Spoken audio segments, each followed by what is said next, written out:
Let me get all of the other cameras activated, because for some reason they don't like activating until I double click on them. Here we go. And now let me get some music playing. It's been a bit of a day. Let me explain how much of a day it's been. I got 2 hours of sleep last night, right? 2 hours. That's plenty. That's all I need. There we go. There we go. Music.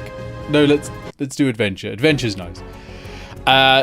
2 hours of sleep last night. Now, Kenko FM's fucked. That's broken, so I'm now using fucking Windows Media Player, alright? All the cameras are fucking up. I've got a slight delay on my camera, which is a bit of a pain. Then I went live to the wrong YouTube video. Right channel, wrong video.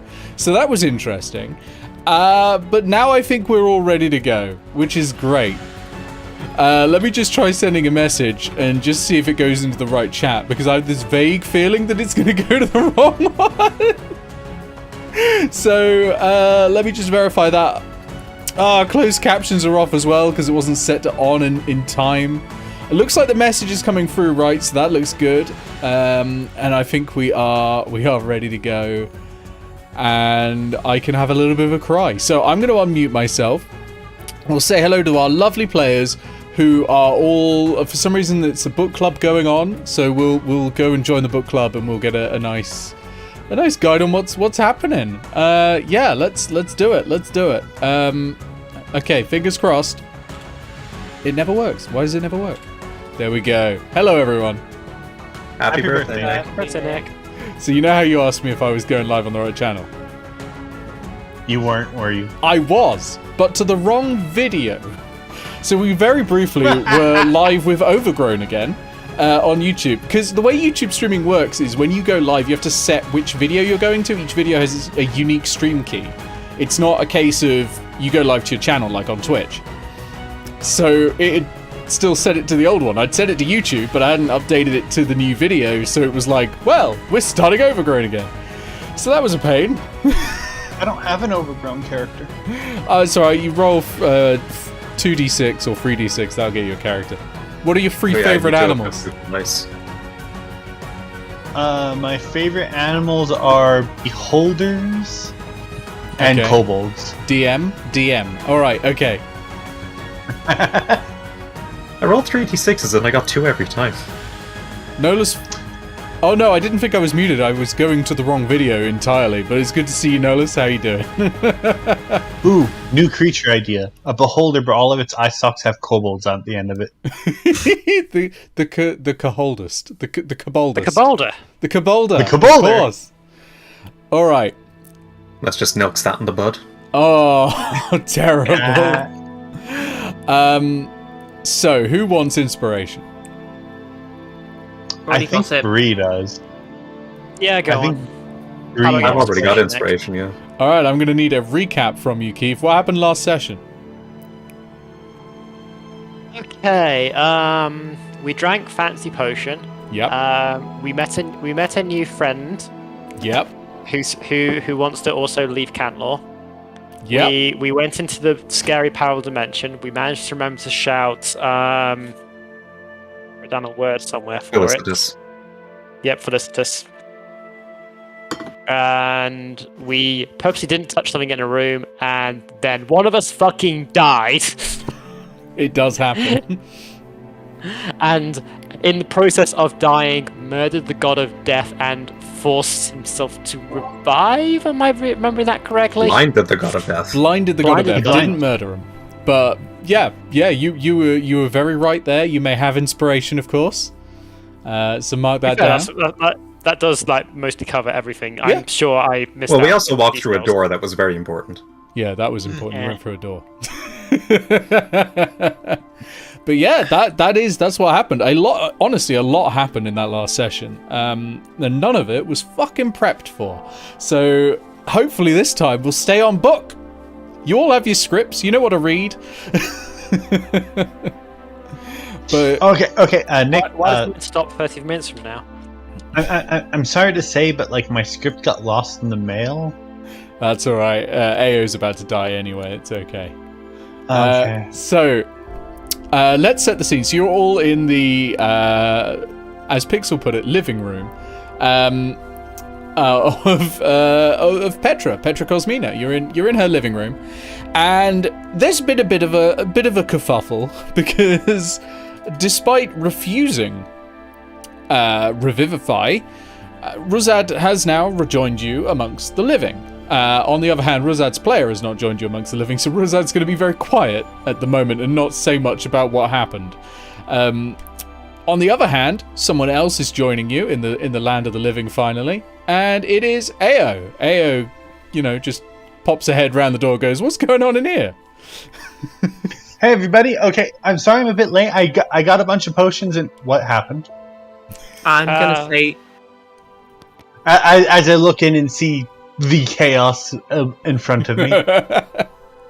I'm gonna say the first thing Eao sees is grounded punching Ruse as they sit up.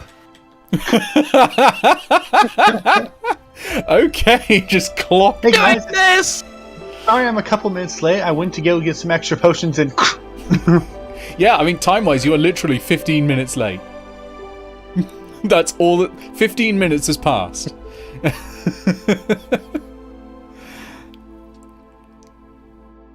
Yeah. So Ruzzad died, but seems to be better now. Again. Again. Okay. It's the second time within 48 hours it's happened, hasn't it? Yeah. Yeah, it just keeps happening.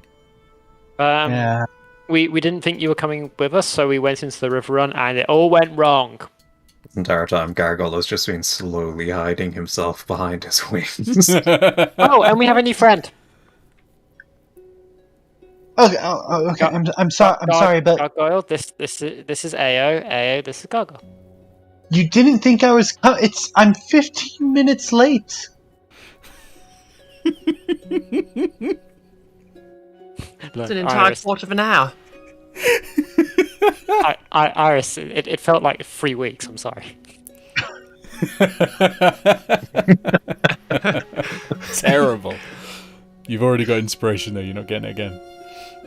That was out of character anyway. Iris? Who's Iris? It's just Hannah's favourite flower.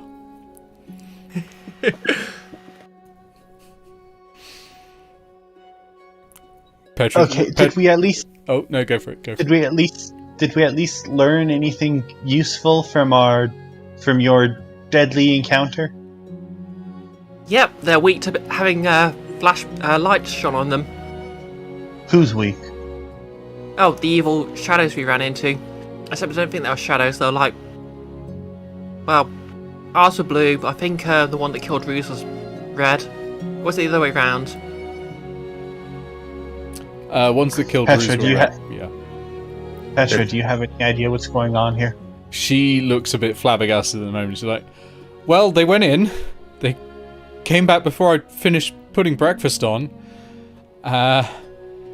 And one of them was dead. I tried to revive them with the diamond. That's gone, by the way.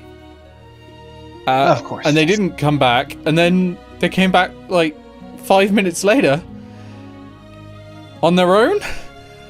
And here we are. That's everything I know, really. It's and she sort of sits down, puts her head between her hands, like, it's been a stressful week, and it's not getting any better, if I'm honest. And then you hear from the kitchen this sort of high whistling sound, and she jumps back up and goes, "The porridge!" and runs back out. I'm gone for like 10 minutes. Okay. Yes, you're gone for literally 15 minutes and all hell breaks loose. Figuratively speaking. Okay, so Ruzzad, why don't you like take a break for a little bit? Go like He's already unconscious again. go sleep your death off. Just been clocked unconscious by grounded. Which actually would have, yeah, you'd technically be having him on death saving throws at this point, because he would have come back with 1 hit point. So I poke him with lay on hands. he comes back up again. Like, no, send me down for another round. Between me and Ruzzad, we'll work out a way to keep them at 0 hit points. Like, Just Grounded could just stabilize Ruzzad, which has them at 0 hit points and not dying. Grounded has a medicine kit and proficiency. I mean, Morian's not going to notice. No. I'm going to assume you take Ruzzad like over to the sofa and just lie them down there, and yeah, you're good to go. I have an 8 in my strength score. I'm not putting Ruzzad anywhere. I literally just pick up Ruzzad by the scruff of the neck and drop them on the sofa Okay. like a naughty kitten. In the midst of all of this commotion, obviously there's a lot of peeping, and the harpies all waddle in. With the exception of one of them, actually. I think one of them is probably just going to walk in the wrong direction, having not quite worked out where to go, just like waddle past and then turn around and come back in. I don't know which one, I'll leave that to you. Higgs, yeah. Just straight past and then and then peep back in. So they're happy to see you again. What have you named the harpies? Huey, Dewey, Louie, and Higgs. Why Higgs?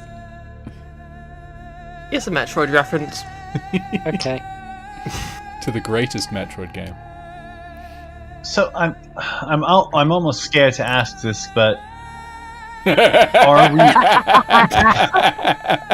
It is indeed other M. That wasn't my question, by the way. Oh, okay. Yeah. I'm afraid to ask this, but are we good for another go at this mirror run thing? I guess. We have got some reflecting to do. Yeah, okay. If something attacks us, I'm throwing you at them. Wouldn't be the first time. It wouldn't. And it won't be the last. and as I say, it won't be the last. I pop open one of the mirror potions I got in the time off, and I chug it. Okay, so as you drink it, you feel this weird cold sensation come over you. It kind of feels like your skin is made of metal and not made of metal at the same time. It flexes like normal, but it feels cold to the touch. And yeah, you're ready to go. The rest of you have still got 7 hours and 45 minutes of mirror potion to go. So there might be a chance, however small, that you'll need to stay an extra 15 minutes more than us. And you'll be the designated person if that's the case, when we need to do something for exactly 8 hours. Sorry to say. Oh yeah, before we go in, one important thing. Eao, don't eat them. It turns out that's a bad idea. I'm sorry?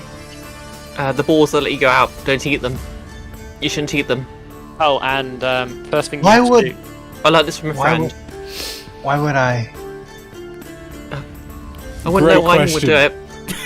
I just learned it from a friend. More important thing to do will be to just say the word felicitous when you enter. That's the first thing you've got to do.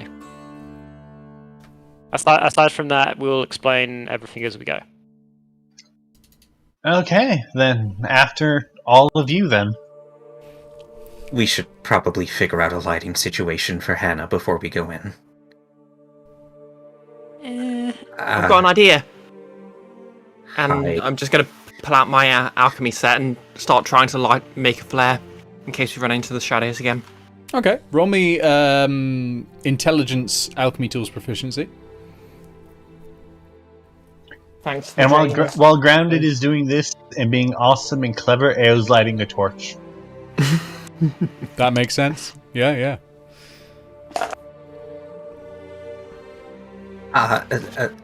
About yesterday, sorry that seemed like I was. Well, I guess technically I was spying on you, but that wasn't my intention. Petra called me over and asked me to. You have something for me to look at? Oh, yes. That was... Give me a moment. I gotta remember what I was originally looking. Same. That's a 19, by the way. 19, yeah. You get, you're able to produce 2 flares. Those, when struck, will burn with bright light for 40 feet. And with your 19, you're able to color 1 red, 1 blue.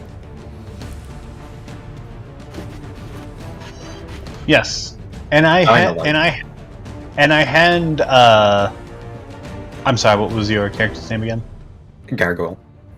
I hand Gargoyle what I have written down on my sheet as warm crystal parentheses temporal question mark close parentheses. And Gargoyle just. Yeah. I can't remember where it came from. It probably. It was the library. At the library. Yeah. Yeah. It was that one giant crystal everybody was worshipping in the library. I broke a chunk off of it. That's right. I handed it to Petra. She said like it had some sort of weird like temporal effect. Yep. We'll handle downtime. I think for that. I think it's going to need like investigation downtime for Gargoyle to look into it. Probably at least a week, but yeah, mark that down as like a project you've got, Gargoyle. If you've got, I don't know if you've got a paper sheet or one with like a free text box or something. But if not, you can put it in like a notes section on Legend Keeper if you want. That yeah, you have a project to look into that crystal, and it's at 0 progress at the moment. But yeah, they're gradually. While they're working on their stuff, Gargoyle is just like looking at the stone, and his head keeps like turning around like all these different degrees as he's trying to like take it all in. Just like yeah, when you look through that, you notice that what you're seeing actually happened about 4 or 5 seconds ago through it.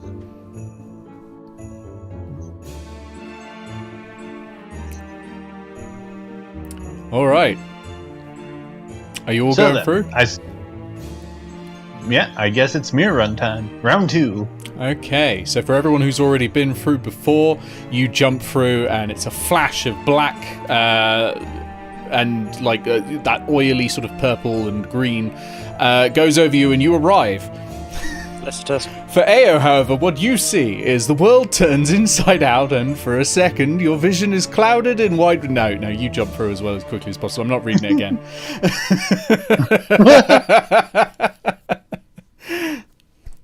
What was that word? Felicitous? That's it. Okay. but saying what was that word beforehand negate that? No, you're fine. There are enough idiots who work for the university. That... Of course there's enough idiots. They're mages. Yes. So you end up in the mirror run. You are back in the entrance where there is a long corridor, impossibly high ceiling, a load of statues, there's a glowy shape on the ground, and right near where you've come out there is another sack full of small, polished balls of mirror metal, which are roughly bite size.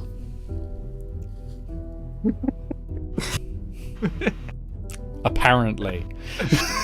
They're like Maltesers. Yeah. They look like pills. Yeah, basically they're like Maltese. They're about Malteser size, I think, yeah. I pick up a few of them again. Okay. Yeah, Gargoyle also picks up a few and just looks at Eao. It's like, whenever you see a portal, place one over it, and it'll lead back there. Mm-hmm. I got you.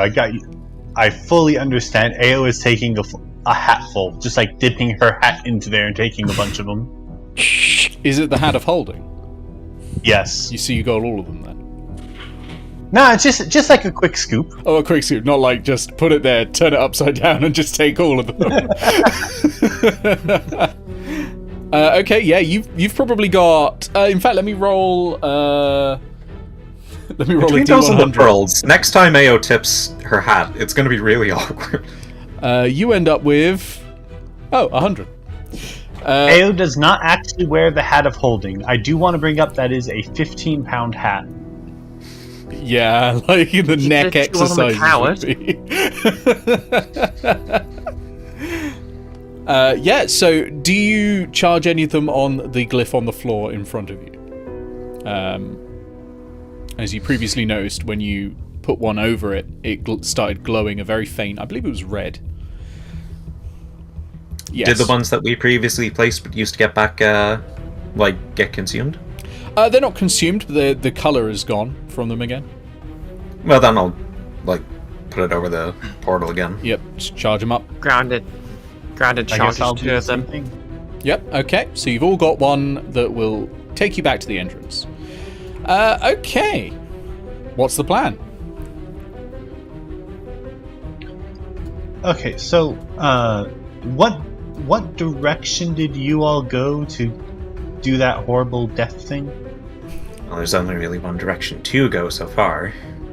Oh no, there was a left or a we- right, and you chose left. Are we there I'm again? Well, you're currently in the I'm entrance. just saying we It's up to you. We should probably avoid that area specifically. No, we've got the flares now.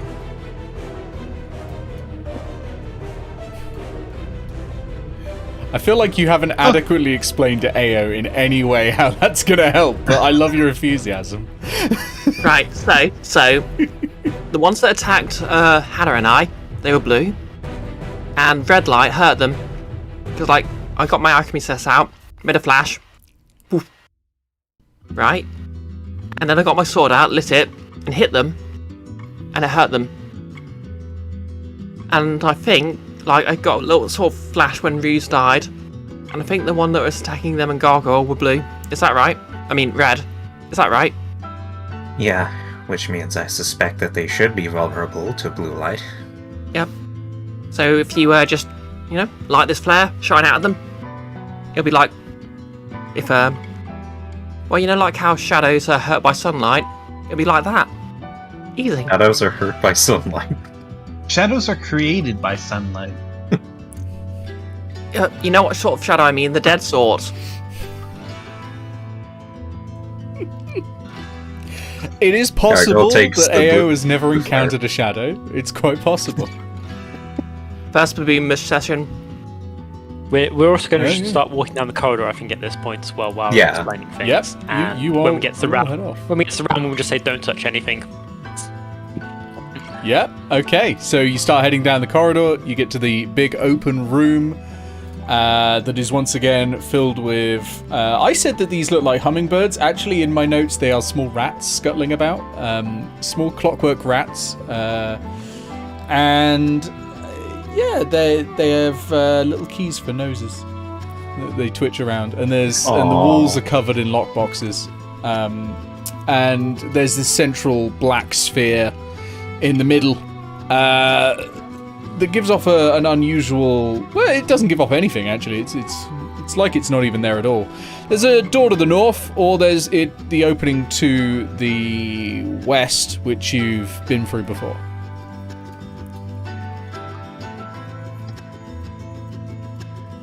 Alright, so which way are we going? This way. And he points in the direction they went.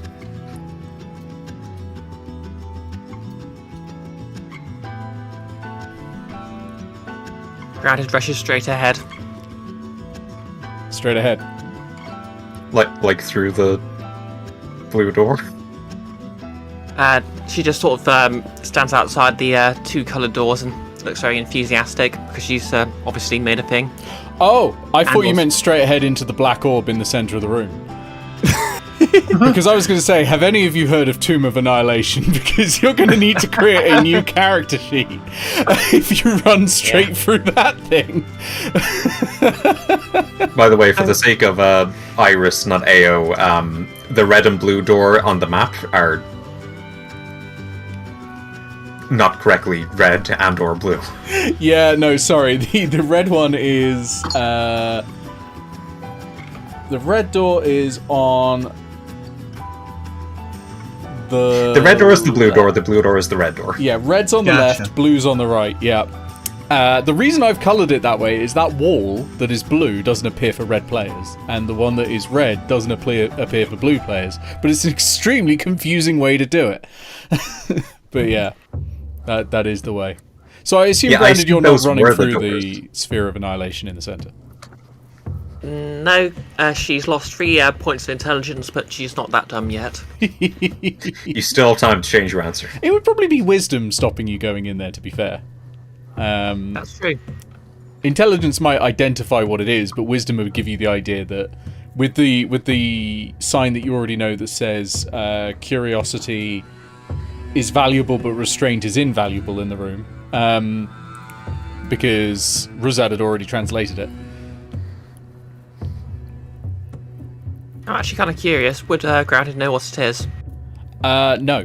That's rare enough, I think, that you wouldn't know. I think even Eao wouldn't know with such a high Arcana score. They're rare. They're very rare. Right. So Gargoyle points towards the quarry and is like, that way's the quarry. It's where they mine the mirror marble. And we probably don't want to go there because, as horrifying as those shadows were, there are actual Cantlore employees there. People are wait, isn't that what you are?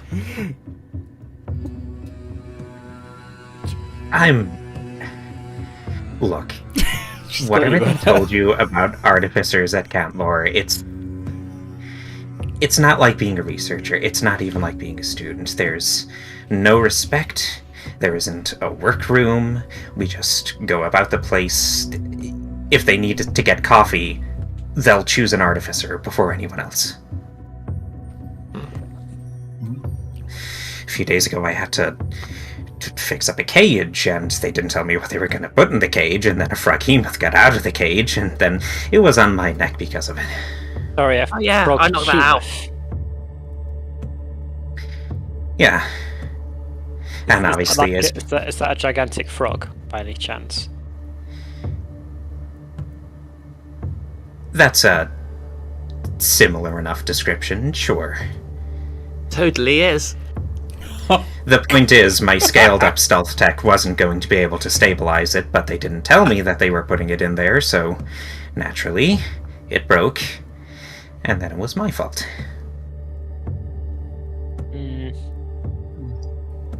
It's okay, it only killed like 5 researchers. It totally did. The guilt that Gargoyle was freed from upon Rose waking up is immediately shattered. Is immediately back. Oh, no, it's... Did it actually kill 5 researchers grounded? Well, I don't know, they sort of got knocked into the water, so maybe they just sort of came out. I mean, I knocked it out and, like, the researcher at 8, I pulled her out. Well, no, the tree pulled her out, but... Rumors of their death may have been exaggerated. And at this point, Grounded just sort of infers, yeah, maybe they're okay. I'm sure they're okay. See, it doesn't sound like the structural integrity of the cage was the problem here, Grounded, does it? Nope. Nope. So there you go, Goggle. It wasn't your fault. Gargoyle's not having a good day. Gargoyle, do you have inspiration at the moment? I do. What a damn shame. You lot need to start using it, because that would have been a perfect moment to award some. Yeah, to be I'll fair, give it. we have not had an opportunity to use it yet this session. Yeah, last session Gargoyle had a few opportunities, let me put it that way. There were a few failed rolls that went on. To here, will it just be like immediate combat then? Maybe. Most I likely. think not. And I'm just sort of hand Gargoyle the flare. The blue one. No, wait, is it the blue one? Yeah, the blue well, one. The blue one. Okay, flare's ready, and He's going to which door? Or My are we all gauntlets. trying to go to one? I mean, if it's immediate combat entering one,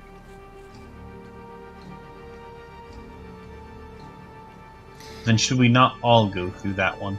The problem was that we're pretty sure that there were things that you have to do at the same time, like 2 key entry type things. So there was a wall that we all had to touch, and things vanished, I think.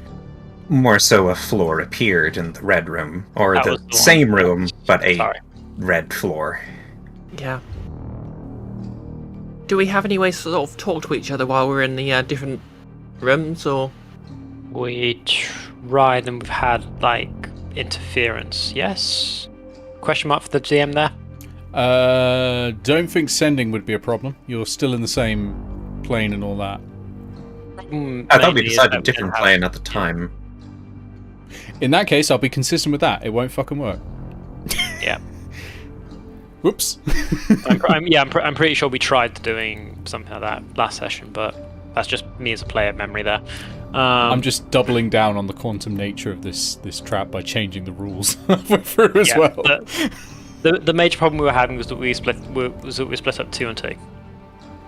Yeah. Yeah. If we can, at the very least, fight whatever was in there first, and then split up to solve the puzzle, that may benefit us more. Yeah. Of course, then there's the question. It's been what? How long since you guys left? Like a few 15 minutes. Yeah, No, it's been 15 minutes since you entered.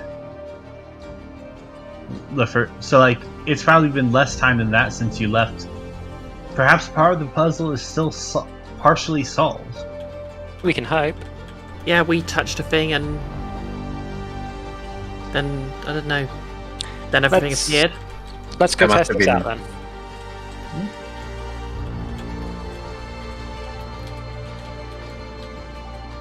And I'm going to cast magic weapon on my sword because that was an annoying thing. Yeah, good idea.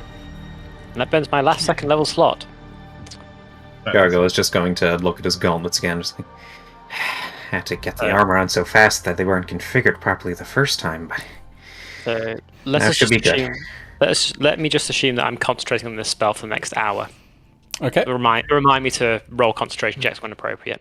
Oh, one neat thing we can do is we can put a little circle around you for concentration. There you go. Purple now means Yay. concentration. Wow. Then I'm probably going to follow Gargoyle in. Oh, wait. No, hang on. Because you're religious. There you go. You get a little halo. A halo of concentration. There we go. Oh, Grounded, where you we going? all... Good luck, Grounded. You got this. Wait. I mean, you might only have to fight one. Yeah. I mean, Grounded has the flare and the sword, so... I guess this is what we're doing. Are you Yeah. all going in the same one? Yep. Okay. This is going to go well. Oh To be boy. fair, we can just leave and like do things differently if the puzzle is unsolved itself. We could also just leave if the combat seems too intimidating. Yeah, but Nolus says this is more like a yo dog eye plane. okay, so I guess we enter the room. Through the door. All right, in you go. Yep. So there's a staircase down, and then there is a purple curtain to the south. If you continue round, the staircase continues down to a red wall. Out here, That's there is in fact a full red floor. You can see the floor here now, and you Okay. can walk across it.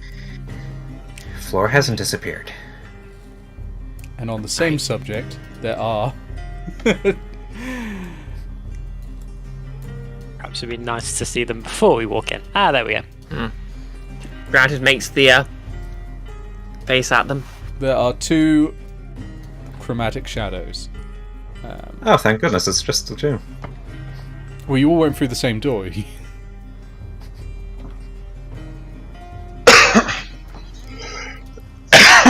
So yeah, it's going to be Sorry. initiative.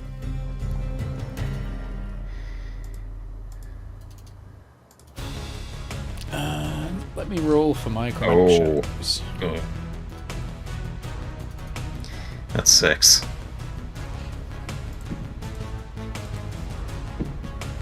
That is a 21.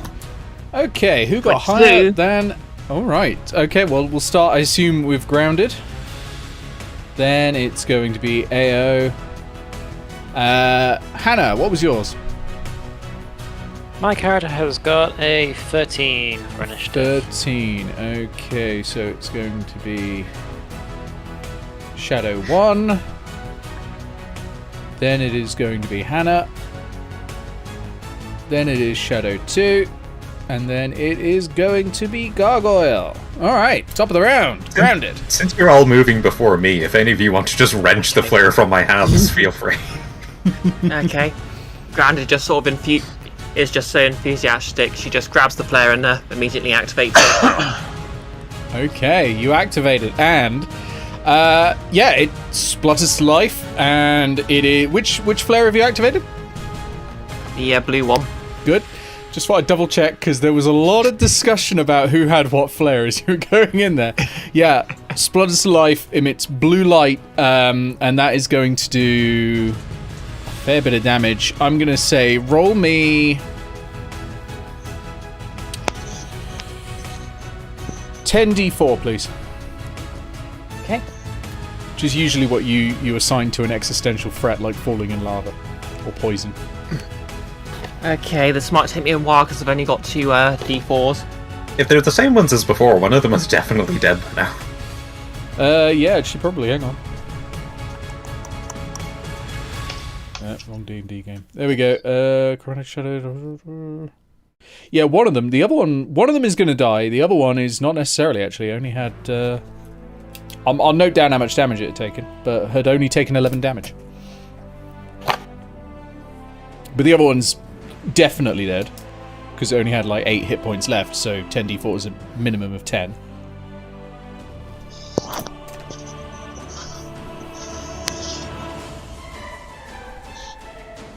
I'm actually rolling pretty badly here. So I am going to... Oop, that's bad. Open up the one. That one is gone. 19 damage. 19 damage, very nice. Okay. Very good. Okay, Chromatic Shadow A is bloodied, but Chromatic Shadow B sort of hisses and dissolves into sort of like a little puddle. A little puddle on the ground there. It's quite gross. Okay. Was activating the flare my move action? That would be an action. You can still move, but that would be an action Okay. to use it. Okay. Since I'm going to assume it's going to go after me, I'm just going to use my sprint action to just run up. Well, my move action to just run up the wall. Yeah, you can go straight up the wall. So you're probably... It was 10 feet high in here, so yeah, you're 10 feet up if you want. You can be on the ceiling if you want. You've got enough movement. Yep, I will just run on the ceiling and just sort of... well, it's grounded, so I'm just going to be flipping it off. Yeah, okay. Just up there like... Alright, sounds great. So, after you, it's Eao. Okay then. Combat's begun. Eo's going to move my character, not the map. Run up and do a classic stab. Alright, give it the old stab.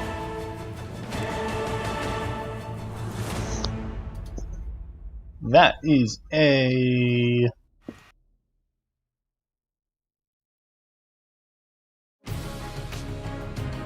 $14. That 1-4. just hits. Sorry, I was just double checking the AC. Yeah, that just hits. Is this a magical weapon or a non-magical weapon? This is a non-magical weapon. Cool. Tell me the damage, please. Yeah, that is a total of 10 damage, which I assume is about to be cut in half. Yeah, unfortunately. Shadows, because they're sort of barely corporeal, you're able to get wisps of it cutting it away, but it's not coming. Well, you're not doing anywhere near as much damage as if it had, flesh and blood. Unfortunately. Mm. Okay. Anything else? No, that'll be my turn. Okay, over to Hannah. I, on the other hand, do have a magic weapon, so let's just go 1Z, 2Z, 3Z, somewhere around here, because it's taking up multiple squares. And Whoops. I will poke Let's it with pop a stick. there. Let's pop it And there. by for stick, I sanity. mean a currently magic's rapier. Okay, So, first attack. give it the old whacking. Hits AC 15. And that second hits. attack hits AC less. AC 11. That one doesn't. But the first one does. Okay. First one does.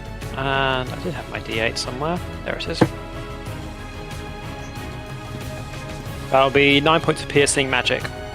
9 points of magic piercing. Lovely. So, comparatively, your lunge with this magical weapon sort of... Like, the chromatic shadow, when Eao went for it, sort of didn't hugely react, but when you did, it suddenly hissed as the magic weapon burnt it on its insides. Okay. I will not use any bonus actions. Okay, it is its go. I think it's going to go for Eao with the old... this one is blue, so this is going to be the... No, this one is red. Red, so it's going to be the wisdom. Yep. Okay, the old wisdom drain. Okay, what do we got there? Is a creature within 5 foot of me making an attack against a target other than me? Yes. Does it have the sentinel feat? It does not. I'll be using my reaction to attack it back. Do it. Does that happen before the attack or afterwards? It just says when it makes an attack. So that'll be before the hit, because otherwise it would say when it hits with an attack. Yeah. So you go for it first. Hit AC 19. That does. Yep. Roll damage. You It might. can have another piece of 6 piercing magic. Another 6. Okay. Almost enough to prevent the impending de-wisdoming of Eao. Unfortunately, that is a 16 plus 5, 21 to hit. So that is going to be...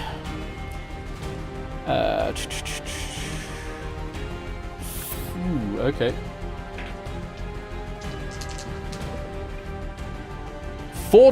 17 points of fire damage. Okay. And... Oh, well, you got off all right. Your wisdom score is reduced by 2.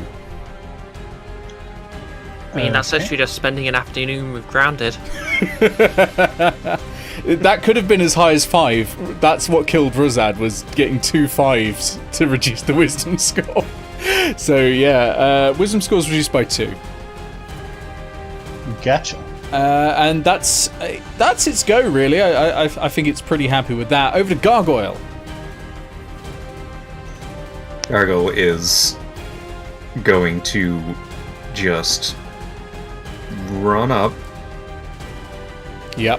and then use some Thunder Gauntlets. Okay. Oh, The old shockwave gloves. What do these look like when they're hitting again? I've forgotten how you flavoured this. there's kind of like this barrel type gauntlet that he has, and there's this piston, like a ring piston. Nice. And so it like cocks, and then when he's about to make the impact, it goes to gives make it even like more momentum. Yeah, no, that's cool. I like it. Does a 12 hit? 12 does not hit, I'm afraid. All right. Well, I can attack again. That's a 7. You're adding your intelligence modifier, right? You're remembering it's your int modifier for your attacks. No, I'm not. Okay, so what was your first roll? What was the number on the die? That was 12, so that'd be 16 with plus That 4. hits. And the second one would have been... The second one was 7, so that wouldn't have done it. No, that would have just not done it. But that first one hits. Wait. So damage for 1, so 1d8 plus 4. What about your proficiency bonus? Oh yeah, did you add your proficiency bonus as well? That'd be an extra plus 3. You have plus 7 to attacks, basically. Because it's in plus 3. Plus what you roll. So I think they both hit then. They both hit. It's alright, it's fine. It's your first time playing this class. It's very different. Don't worry about it. So plus 4, so one of those is 9 and one of those is 5. Okay, so that's totaling to 14 points of thunder damage. Halved because they're resistant. They are resistant to thunder damage, so that's 7 points, but that does take it over the edge. It had taken 50 points of damage It has 52 hit points. And so you slam it with these fists, and the rippling shockwave tears it apart. Dissipates it. Yeah. So, yeah, both of them dead. Congratulations. Went a lot easier this time, comparatively. But then, action economy was on your side in this case as well, compared to before. At this point, I want to check on Eao to see if we can work out how long this wisdom drain is going to last for. Sure, roll me a medicine check, please. Okay, I am trained for it, so... I honestly 22. don't know what you're talking about. I feel perfectly fine. You have a feeling that this will go after a short or long rest. Alright. Just needs a bit of a breather and back to normal. Hey, Eao, I've got some ideas. Uh-oh. I think I'll hear you out. What are your ideas? Can Gargoyle join the Guild of my Icons? How low is your wisdom modifier now, Gargoyle? To be asking that Well, I question, wasn't saying it. minus Well, 6. I was saying it, but... So, I think It's the minus Guild of 2. Icons should provide childcare, legal advice. Well, see, Also- that is a very interesting idea. Eao walks over to the curtain. Cake on Fridays. I mean, cake on Friday is just generally a good idea, full stop. So this blue wall is not there. It was previously deactivated there, that one. but it has been deactivated by blue team. Blue team deactivated the wall. So you can all continue south to this altar which says Heliotropenomeni. There we go, I can finally pronounce it. Which I Do did any look of us it up. know what that means? And I did look it up, so I do now know what it means. Entered some things, I don't know. Language proficiency, Celestial, Common, Dwarfish, Elfish. Any luck there for me? Probably not. No, it yeah, sounds actually, like this is in common. Good. Yeah, it sounds like the ancient language of Latin. So yeah, it is. So these are the heliotropic flames. Coest. I feel like a paladin would know enough old language common to be able to recognize it. Like half of the religious scriptures you've got to read as your day-to-day job is going to be in this language. So yeah, it is actually Greek, but it's the heliotropic flames. So that's the dual color flames, and you can see in there's this liquid that sort of shimmers. And there's, it's just sort of resting there. And behind you can all see a blue wall behind the door. I actually now have an empty bottle that once held a mirror potion, so I'm just gonna take some of that liquid. Go for it. Yeah. Mark down that you have some heliotrope liquid.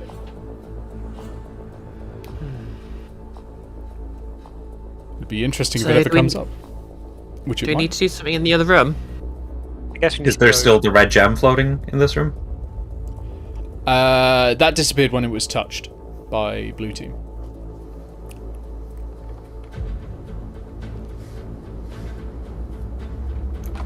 What's the guess that we have to do things at both places at the same time with this liquidy stuff? Well, the good news is, if that's the case, those were the same shadows from before, so if you were able to defeat yours, they won't be there this time. Okay. Alright. Eao tries the door. No, it's a wall. Grounded immediately rushes off to the other room. Okay, so you rush back round, go in through the blue room. Grounded, no. I give her 20 seconds. Grounded, and- yes! Yeah, Eao chases. Okay, Eao chases after Grounded. Eao, you'll catch Grounded before she's able to get back in because you're faster than Grounded. Okay, so you both come through into the blue room. So you can't see Hannah and Gargoyle in the blue side, and they can't see you. Are there enemies in here?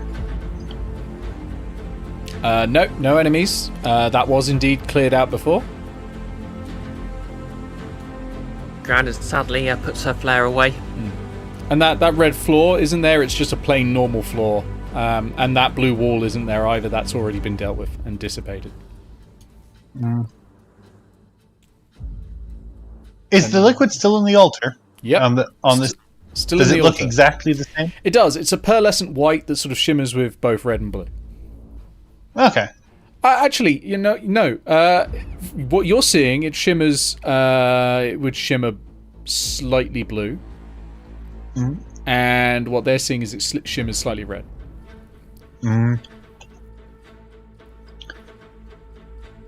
Is there anything else I notice here? Now you can see the next wall. Yeah, you can see the next wall. So the wall here is slightly further back.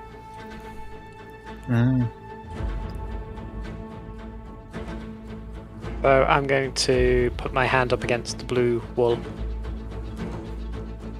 I mean, it's not there. Sorry, the one down to the south, not the one to the Yes. north. Yeah, got you. Yeah, you press it and just it stops you right there. Grounded tries to climb up the blue wall. Yep. You try to climb up the blue one. You're on the blue side, so you wouldn't be seeing it. Out the red wall, I mean. Yeah, you can climb up on it. It's perfectly fine. Yeah, you step on it and walk right up. Can I see anything unusual about the wall? Apart from the fact it's red?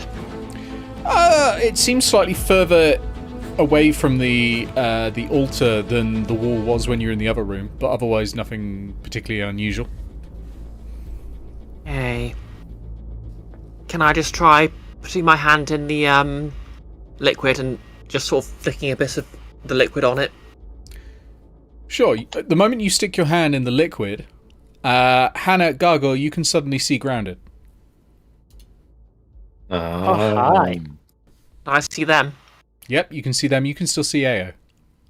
What did you do? Can't she hear us? Yep.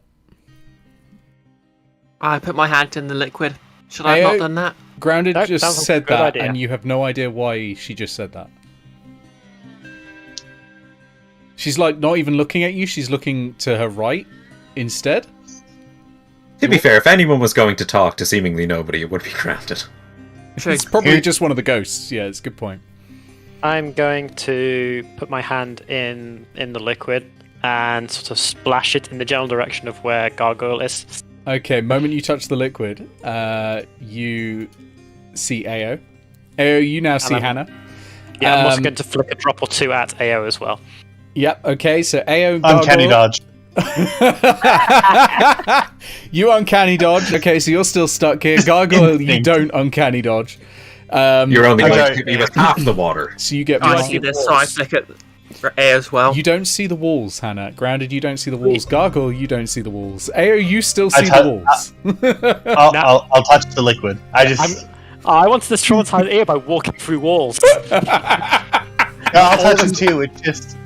You threw something at me. That was insane. You're all able to continue through. Yeah. I get wet in my own turfs. Eao can dodge. Okay, let me just open up some more fog. Right. Zooming out, this place is actually rather big. It is. It's almost like I've been working on this for 3 months. My mouse wheel is broken. It is such a pain to zoom in. I am playing at one level of zoom perpetually. So the the corridor continues round, and then there is a door, and the door is closed. With your passive perception, Eao, you can see that there's no light coming from under the doorway. Door locked? You can try the door if you want. I just want to try just enough to see if it's locked or not. Just enough to see if it's locked. It doesn't appear to be locked. It starts opening as you pull it. Then I guess I'll open it. Okay. Let me reveal some more space. Take 1d10 falling damage. Okay. Let me get my notes. Okay. So you open the door. You've got a lit torch, so you can see. Those of you without dark vision can see into this room. Those of you with dark vision can probably see a little bit further, although not very well, of course. You're all at... those of you looking into the dim light sort of areas are going to be at disadvantage on perception checks and the light, even if you have dark vision. No, actually, dim light, you're alright. If you're into the darkness, you'll be at disadvantage. But what you can see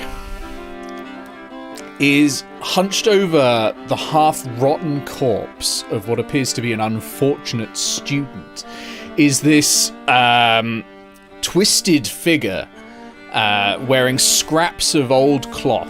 And through there you can see a sort of scarred and, extremely bruised and twisted body that looked like it was either once human or a mockery of human, or humanoid more accurately. And it has this head that is unusually bulbous and a bit larger than a normal head. And you can see it ripping into the flesh of the student and crunching its bones and the sinew, and it's making this gurgling sound. And as you come around with the torch, its head snaps up and looks straight at you with a giant single eye in the middle of its head. And it feels like it's not looking just at you, but through you. It opens its mouth, and through dribbling ichor, it giggles. And it says, "A meal, yes? You've come to feed the beastie? Be it with delicious idea or juicy meat?" And I'm going to put down a token for what you see. It sounds kind of undead. Would Grounded have any idea what it is? Roll me nature, I think, for this. Is nature based off intelligence? It is. It is. Not religion, though. So it's not the undead cease.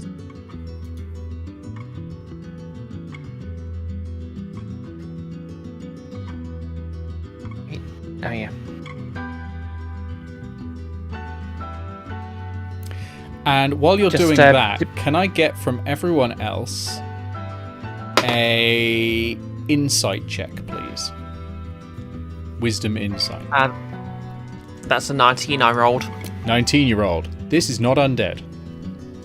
6 minus 2 is 4. Okay. That is a 12.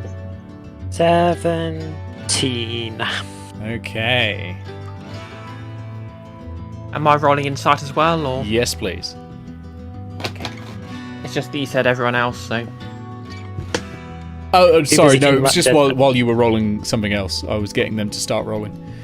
Is anyone here immune to being charmed?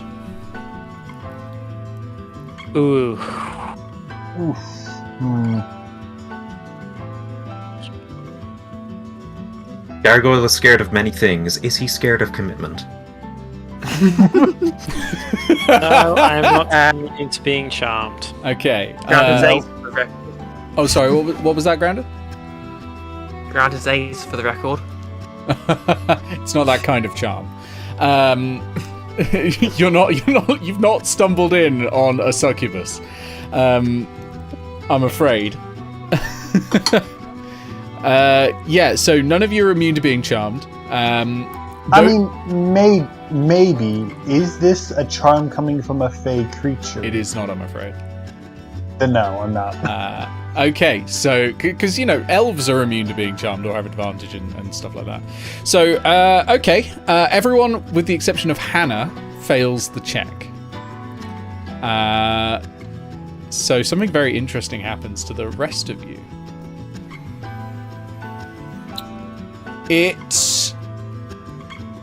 Just double checking, does it speak? Yes, it does. Excellent. Okay, you each hear a voice in your head, except Hannah. Eao, what you hear is, "Ooh, you've come a long way, haven't you?" And it's not that burbling voice that you heard before. It's in your head, and it sounds almost playful. "You've come a long, long, long way. You're not of this plane or even the material. You have come a very, very long way. Interesting what you're hiding, though. But you know you can't hide anything from me." Do I recognize the voice? No, but you're pretty sure it's coming from the thing with the eyeball.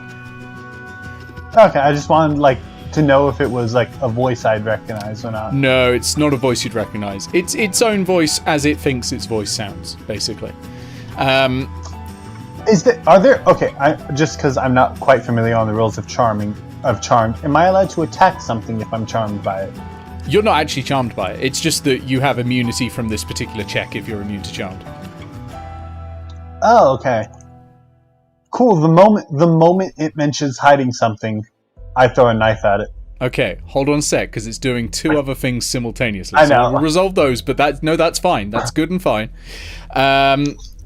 Grounded, what you hear in your head is, if you ask me, it probably was your fault. All your fault, really. It's weird that you never went back. Sounds like guilt to me. And Gargoyle, in your head, what do you hear? Interesting. Oh, I know what you hear. You're probably a danger to everyone at home now with everything you've learned. Have you heard of forbidden knowledge? Some things aren't meant to be known. I wonder if they even miss you. Back at home. Do they write? Do you write them? Or perhaps you don't bother.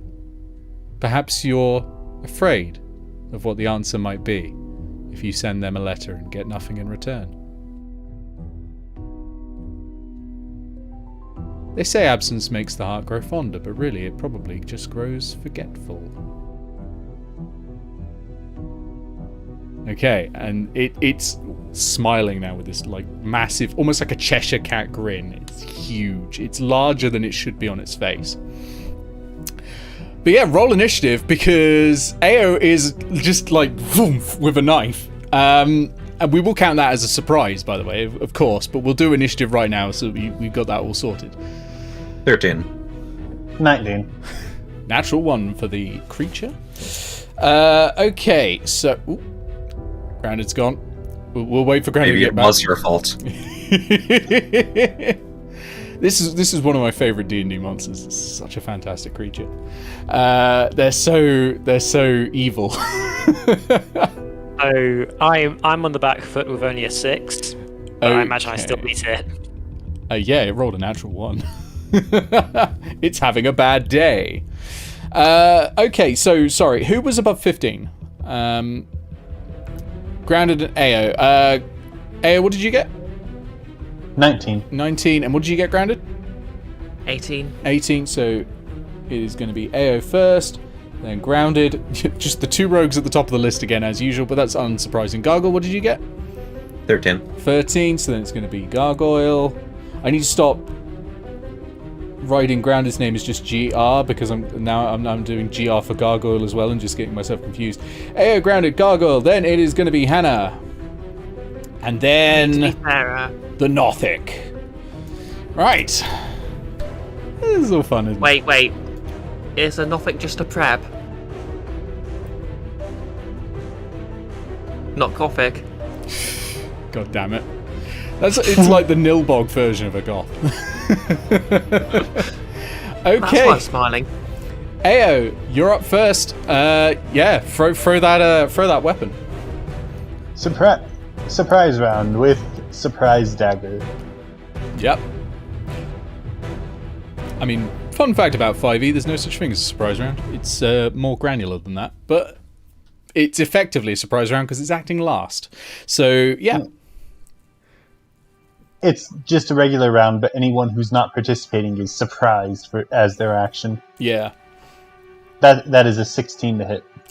Okay, 16 will hit. Roll me some damage. Given that it's surprised this round, do I get my sneak attack? No. It can see you. It's just surprised about the action.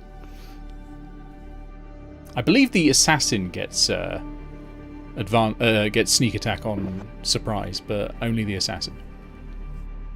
In that case, that is 4 damage. 4 damage. Still good start, honestly. Still a good start. They're not that, like, high health. Like, look at them. They're like these hunched, warped creatures. Grounded, you're surprised. Gargoyle, you're surprised. Hannah, you're surprised. Nothic, you're surprised. Over to the top. Eao again. Beautiful, okay. I mean, unless anyone thinks they would not be surprised by Eao suddenly flinging a knife. Like... I mean, is that really surprising?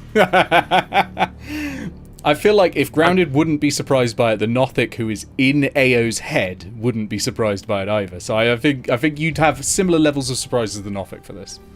Awesome, that is 35 feet of movement. Yeah. I think I'm the most surprised by this at the moment because I'm the person who didn't hear anything whispering in their head.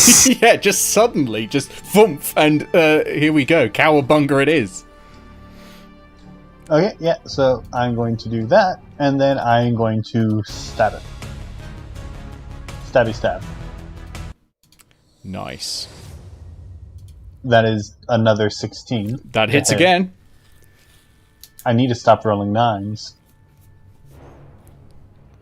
That is a 9 damage total. 9 damage total. Alright. Very nice. It's not happy, and it starts hissing at you, like... And...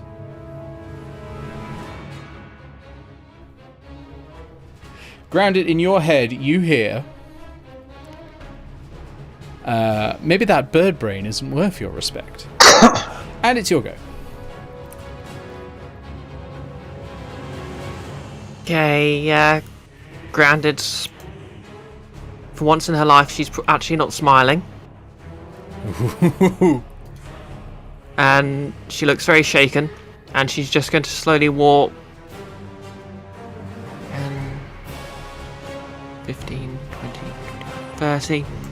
Up to it. And she's just going to sort of shakenly say...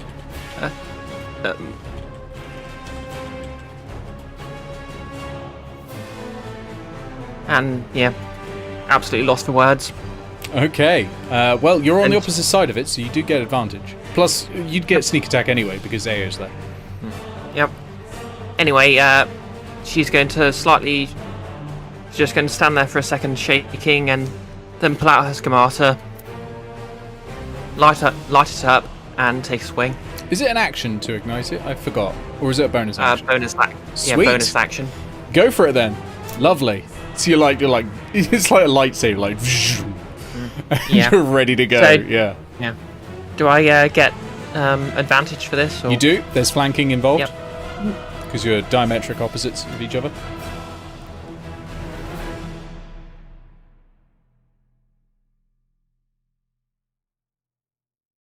Good thing that advantage. Okay, maybe not so good. Okay, so does a 14 hit? No, I'm afraid it doesn't.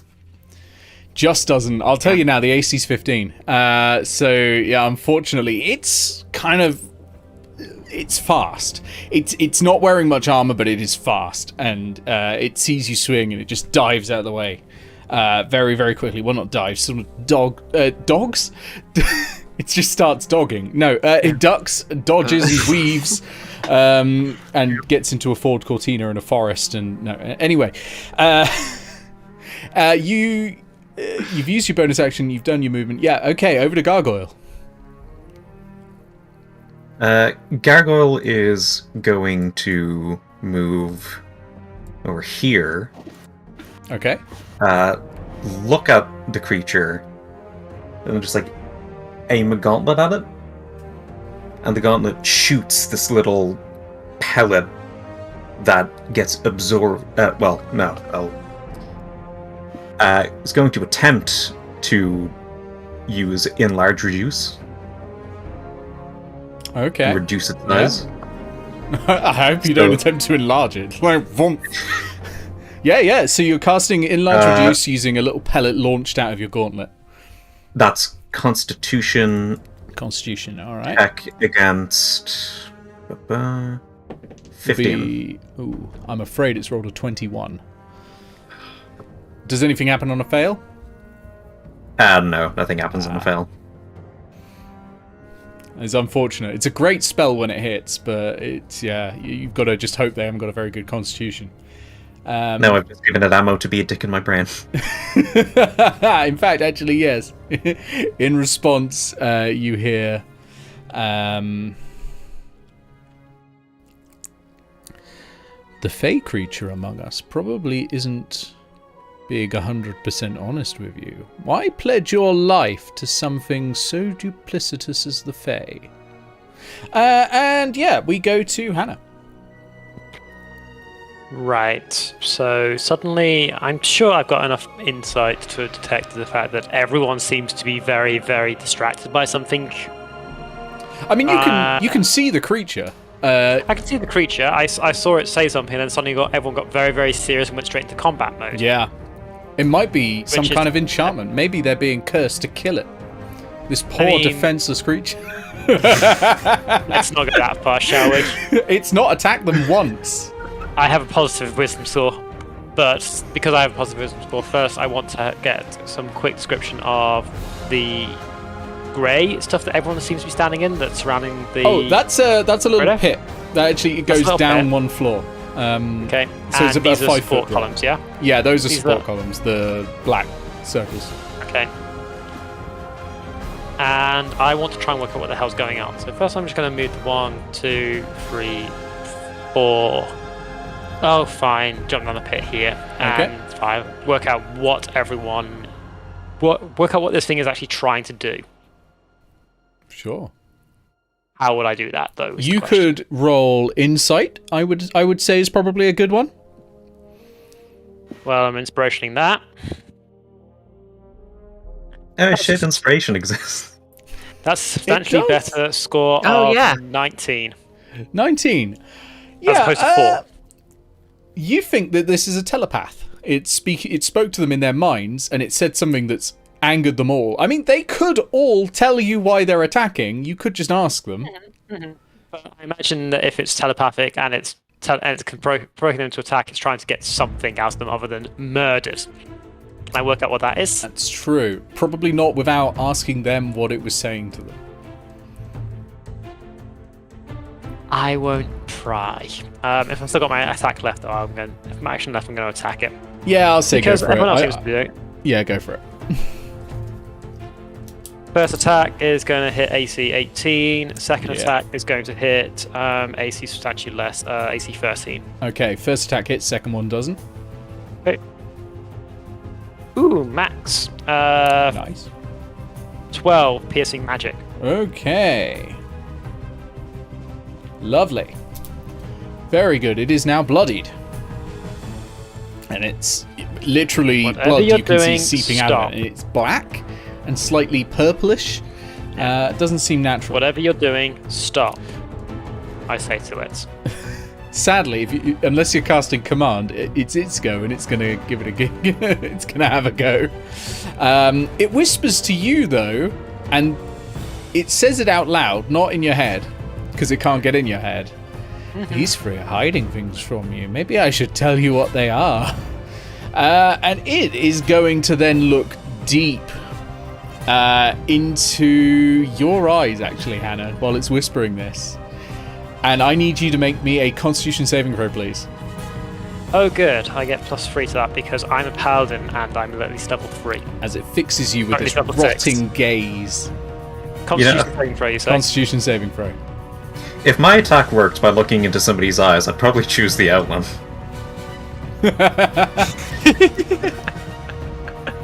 It could try, but it was already talking to Hannah. I mean, the God of Death can't be gaze attacks anymore, so... It's true. God of Death's immune to Medusa. I mean, it was already made of stone anyways. Doesn't help, but... Where on earth is that wording? Oh yeah, you and friendly creatures within 10 foot have a +3 bonus to saves. 8... Say, 16. 16 passes. You take no damage on a fail. You're good. You just shrug it off. Like, this gaze feels entirely unnatural and evil. And in some in some senses you feel like it's undead, but it's not undead. But it feels like the same kind of necrotic energy rippling out of its eye. I'm just going to raise my shield up and break line of sight. Yep, fair enough. Eao, over to you. You hear whispered in your mind the Nothic saying, you know she'll kill you the way she killed Lightminster. You should probably just dispatch her first, really, before she does it. I mean, she's open and threatening you about it, and yet you allow this kind of disrespect. She'll one day step over the line and you'll find yourself dropped off a high tower. And while it's going through that monologue, that is a 17 to hit. That hits, yes. Oh wait, I'm sorry. That is a still 17. Okay, yep. But you do forgot get about your the- sneak attack as well. Yeah, I forgot about the advantage because. Yeah. Oh yeah, Hannah would have had advantage as well. Sorry about that, Hannah. That's fine. That's not a high roll. That's 13. 13. 13's still not bad though. I mean, yeah, but that's a D8 and 3 D6s. Yeah. Grounded, over to you. Okay. So I think now the Crown just go over the initial shock. She's actually recovered a bit, and she's going to sort of look up and say, "You know something? I've already had someone in my head, and I think by comparison, you're just a talented amateur." So she looks at Eao and, well, she just looks around everyone and says, "So it kind of knows I'm a horrible person, and you should probably hate me, but saying anything interesting to you, or?" No, not at all. Haven't heard a thing. Roll me a deception check, please. Should I roll insight? We'll go off passive insight, which won't be very high at the moment if your wisdom's lowered. Oh no, it's your intelligence, so you're alright, yeah. That is a 21. Yeah, you believe that. Definitely. Oh, weird.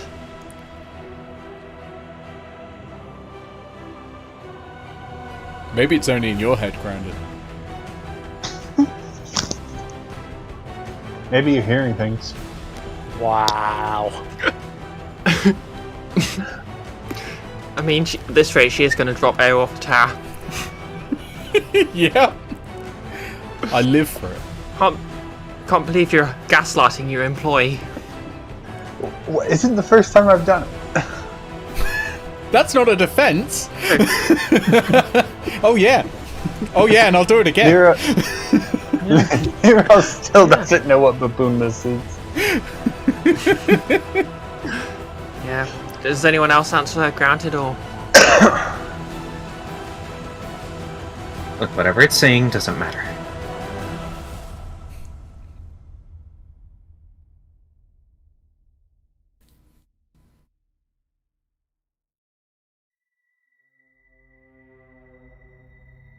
You know, nothing brings a party together like murder. So I still have my floating what's it? Proficiency in Arcana. Yeah, proficiency in Arcana. Yeah. So can I roll that to work out what it is? Yeah. Roll me So it's Arcana. not- This is something I think you could check with Arcana, yeah. It was just you specifically were asking last time if it was undead.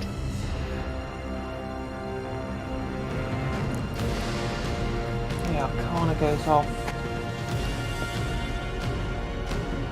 Intelligence, oh dear. I'm just gonna use my inspiration for this.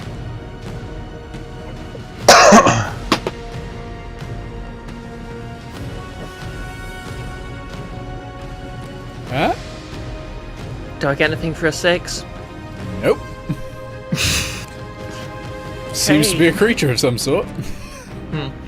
Did that check use up my action, or? Nah, I allow like one mental check for free. Like technically it's meant to use your action, but I always find that's a bit weird.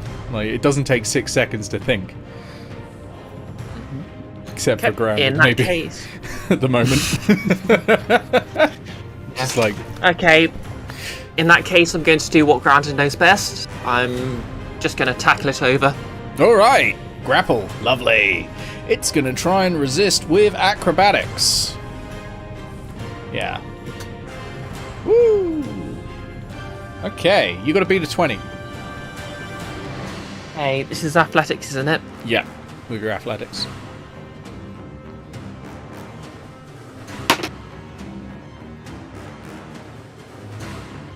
Ten. It's, rolled a it's 2. just, it's so quick. It's so quick. It's surprisingly nimble for something that looks like none of its muscles are pointing in the right directions anymore. Okay, over to Gargoyle. Gargoyle is going to drop down the pit, hop up, and then do Thunder Gauntlets. The classic. Alright. From your current position, you don't get advantage from flanking. If you went one to the left, you would, though. Well, first one definitely isn't going to hit, that's a 9. Don't forget you have inspiration. I'll use Inspiration on the second one, because that was friggin' 9 also, actually. 2 2s. Oh my god. Okay, that's a 20. That'll... Natural 20? No, that Oh. dirty 20. Dirty 20 is still But great. That still hits. It'll hit regardless, yeah. Okay, 5 plus 4, that's 9. 9 points of damage. Okay. So the fist goes boom, and there's this shockwave ripple as it hits, because of course it is thunder damage. And the Nothic crumbles to the ground. Look, crumples, not crumbles. It's not turning into dust. Crumples to the ground, and its eye just goes white. And the voices in your head stops. You have killed excuse me? the Nothic. Well, the voices in most of your heads stops. The only person who saw Thunder Punch not do anything is Ruz, so as far as they're concerned, I'm punching these things and killing them every time. Yeah, it's an extremely effective thunder fist. You know, honestly, this was a very easy encounter. You can almost say there was nothing to it. Oh god. Have disadvantage on your next attack. Yeah, so the thing crumples to the ground, and you have the freedom of the room. So what you can see in here is there are a couple of doors. So over here on the western wall, there's a door here, and that is labelled. Most of the doors in here are labelled. In the mirror run are labelled, and this one says in general quarry. It says barrier trench, and it says gemlock on that one. Down here in the south, I'll move the camera a bit. There's another door, and this one says songlock, godlock, and crystal lock.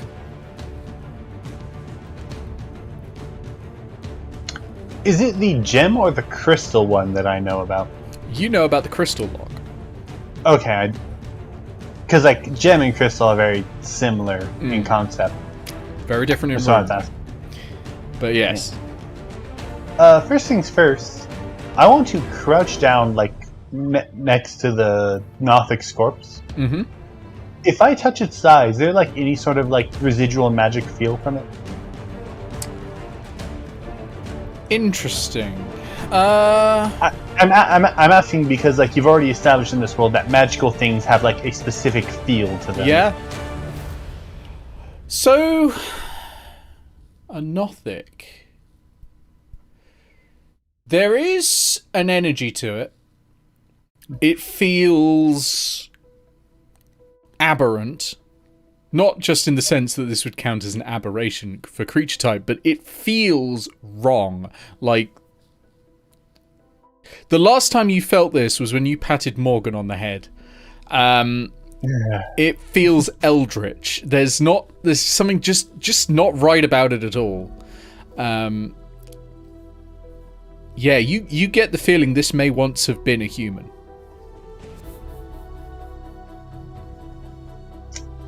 creepy. I'm taking the eye out. Okay, Why? roll me a medicine check, please. Because last time we ran into the not beholder thing, Nick did mention that we should probably start harvesting monster parts to make magic items. Yeah, you can totally do that. What am I rolling? Medicine.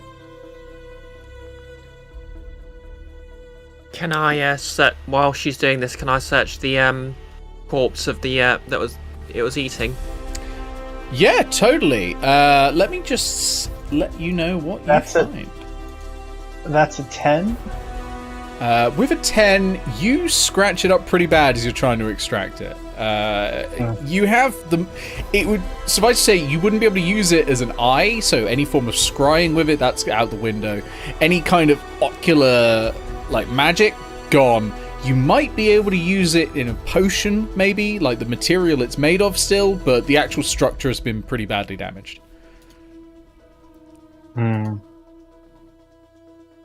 Idea. Hey, Hannah. Could you use your weird healing hands thing on this eye?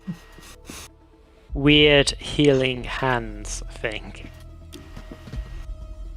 I want to see if I can repair the eye using Hannah's lay hands on. Poke for one. Grounded, what you find by like rummaging through all the pockets, you find 25 electrum pieces, and you find a magical spell scroll. Of course, the mages can be so pretentious to use electrum.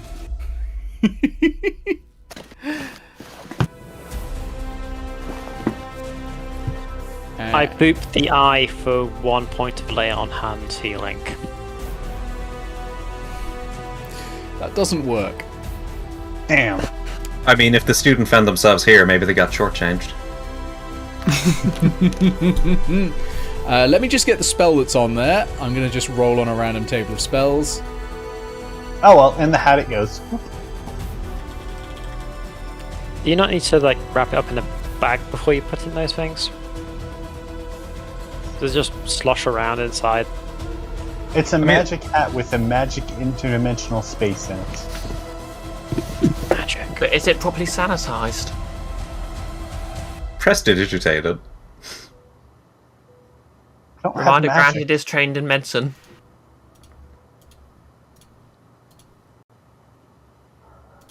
There we go. Anyway, I just know you that- said you said it was Song Gate, Gem Gate, and I can't remember what the other one was. Crystal. Crystal. Song, Crystal, and God locks are in that southernmost door, and the gem lock is the northern door. It also said that way to the barrier trench.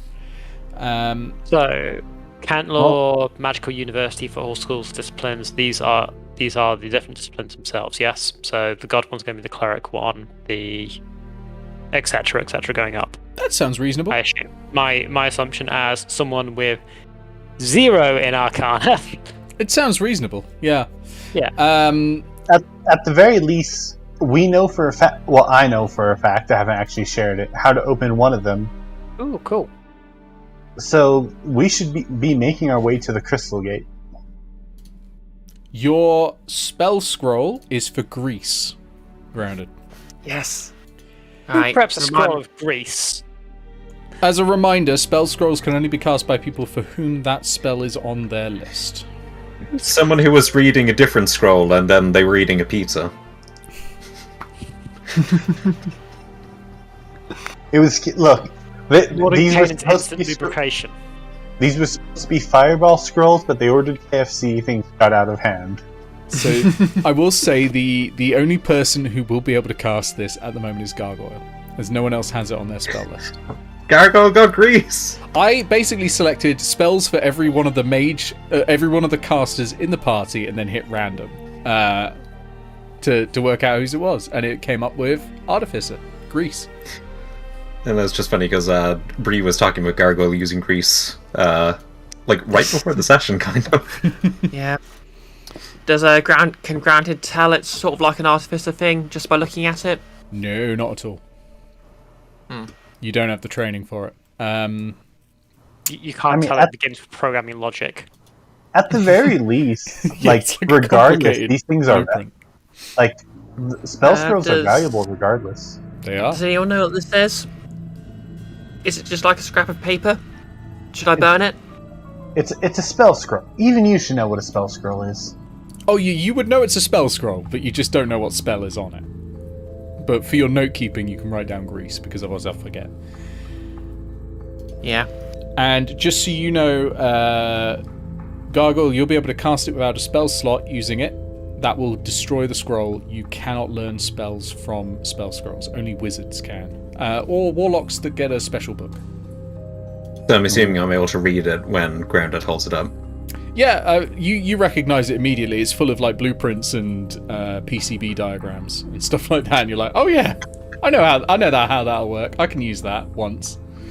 If it was positioned slightly to the east, it would be a scroll of turkey instead. Oh my god. Oh, So- looks like you got a re-scroll. Oh, John, I will also say, sorry, there was one other thing. In the pit, there is actually a tunnel that continues on down pit, and that heads over here, and then it heads up in this direction in general. Why?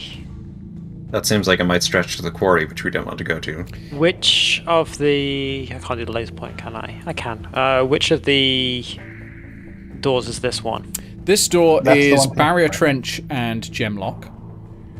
Okay. This door is Songlock, Godlock, and Crystal Lock. I will say as Eao, at the very least we're going in the right direction. The crystal lock should be our first objective. Did you have them planned out beforehand? No, but to make a long story short, let's just say I have family there. Oh, I'm not going Okay. to pry. I'm going to open the door. Okay, you open the door. Let me reveal a bit more fog. Gargoyle just takes the scroll from Eao as he's offered it and puts it into his bag holding. Eao didn't have the scroll. Yeah, Grounded. Wait, Brand's Eao gonna has say. Wait, I thought you were an orphan as well. orphans can have other family. It's not just parents. Okay. A -2 in wisdom. So, again, a long corridor. The door on the other side is flanked in little floating magical candles that give off a blue light to illuminate some words that are written on the door. Does anyone speak Auran? No. We haven't No. discussed an appropriate language for Gargoyle yet. Does Gargoyle speak Orin?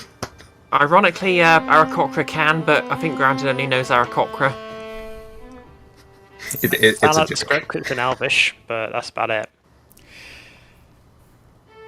So Auran is the language of air elementals, and in some ways, a bird race being able to speak Auran makes sense. As Bree says, Aarakocra can already speak Auran, so it wouldn't be a stretch to say that Owlin can speak Auran as well. They can fly, they're, bird races that live in very high trees. So sure, you can. So you can see the words. Actually, this is interesting because you would know what they mean as well. So you can see. Well, first of all, you're able to read it flawlessly, and you say it's Magia Orator ex Igne Cordis, and you know that means magic arises from the fires of the heart, and you know it is the school motto for the Bard College here in Cantlore. Alright, looks like it's Songlock first. Wait, would Grounded have possibly have known that from already knowing some bards? No. Okay. It's not one that they tend to chant. The bards tend to just chant, drink, drink, drink, drink, drink, down it, down it, down it, down it, down it, down it, way! Like that. And then they get booted. Yeah, and then and then the boot comes out. So no, you wouldn't have overheard it from them, unfortunately. If they were with you, they would definitely know and they would tell you, but they're not here. Okay, Petra said something about the school song. Although she wasn't able to recall it properly. And I'm not sure I know it either. I don't suppose any of you picked it up when you were running in here. Yeah, we just established that Grounded hasn't. Yeah, I got nothing. Sorry. Well, I mean, trial by fire? Is this how things usually go for you? Oh, no. We're normally much less prepared than this, and I open the door. Okay, you open the door, sure. You just avoided a deception check. Let me I do not know what some- normal is. For my current experience with this group is that they broke a boat. Why I think did you make this mean room this we shape? saved everyone by giving us... There you go. So you enter into a room and you see there is a sigil on the ground. Good news, everyone! Your teleport stones can be charged here. Hey, You've made it to the I first can't level. do- It's a mirror marble. So let me describe what you're seeing in here.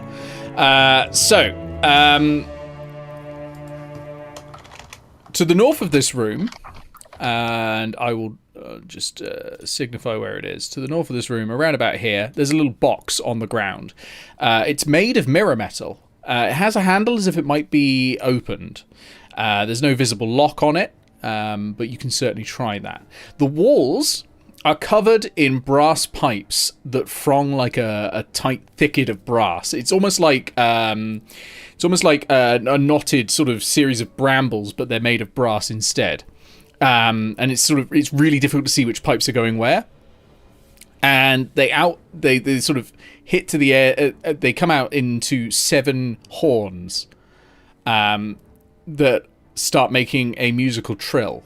That musical trill goes da da da da da, and then stops for like 3 seconds, and then starts da da da da da, and then 3 seconds gap. At the directly above that box that's here is a mouthpiece with a series of holes on the front. Looks a little bit like well, you'd actually recognise it the holes of a bagpipe, right?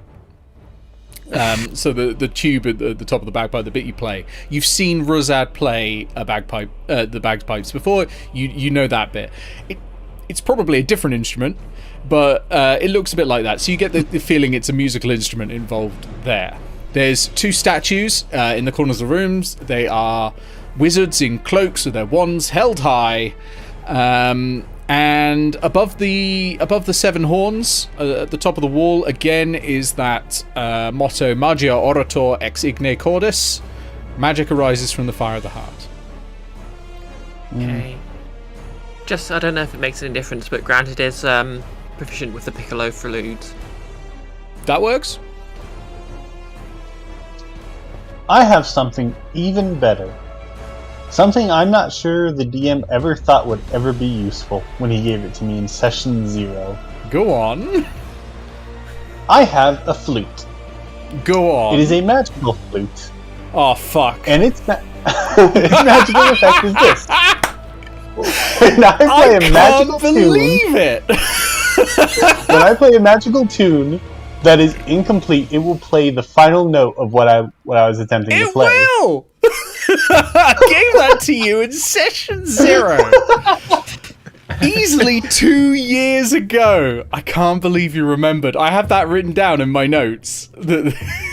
Because I thought, literally what is written here is, Iris will forget this. You might need to prompt them if they get stuck. I'm very impressed that you remembered that. How are you going to use it? Well, you've already said that the thing is playing a melody, It is. and so I will attempt to play that same melody. Okay, so you start playing. Da da da da da. Actually, can you play a melody you've heard? How good are you at wind instruments? Because this is like this is something Mozart could do, but not that many musicians can actually just hear something and immediately play it. My proficiencies have If you have proficiency, I'll say you can, definitely. absolutely nothing. So Okay. at best, I'd have to do trial and error. At best, you're gonna have to roll. I'm guessing wisdom. So I'll accept. Because you don't run off skills for tools, do you? No, not off skills. It would be. So what you can do to try and work out, you can use intelligence to investigate it, essentially, using wind instrument proficiency. Or you can use charisma, wind instrument. After all, performance is a charisma skill. You can also... I mean, there are other things you can do in this room. There's no one solution to this room. There are other things you can try as well. But, you know, Eao, maybe it's worth asking if anyone has a wind instrument proficiency.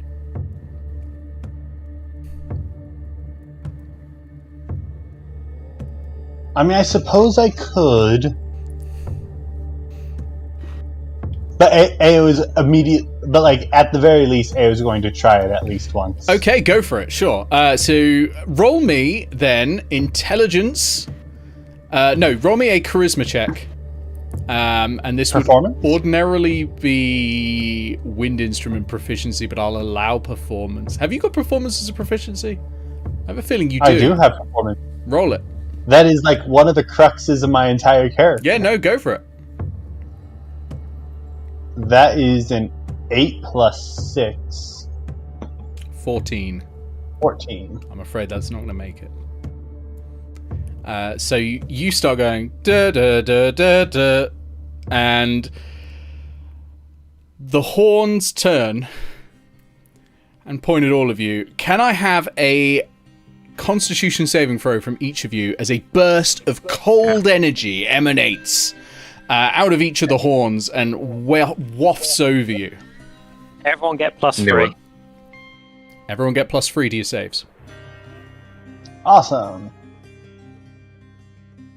Constitution saving throw? Yeah, Constitution saving throw. 18. 18's good. What's my cons? 11. 15. 15's good as well. 11, that's not so good. 3.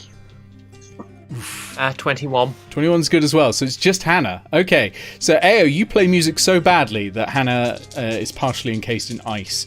Hannah, you take... Oh, come on, it wasn't that bad. You take 18 points of cold damage. You are hindered by ice formations around you for 1 minute. So you're basically stuck in there. Your speed is reduced to 0. Successful save. You take half damage. Sorry, the rest of you take... so that would have been... 9. Yeah, 9 damage. Give me a second, because I forgot to use hit dice last session.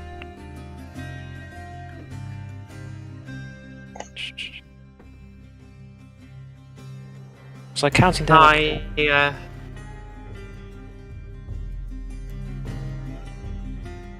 Can I try and pry Hannah out with my crowbar?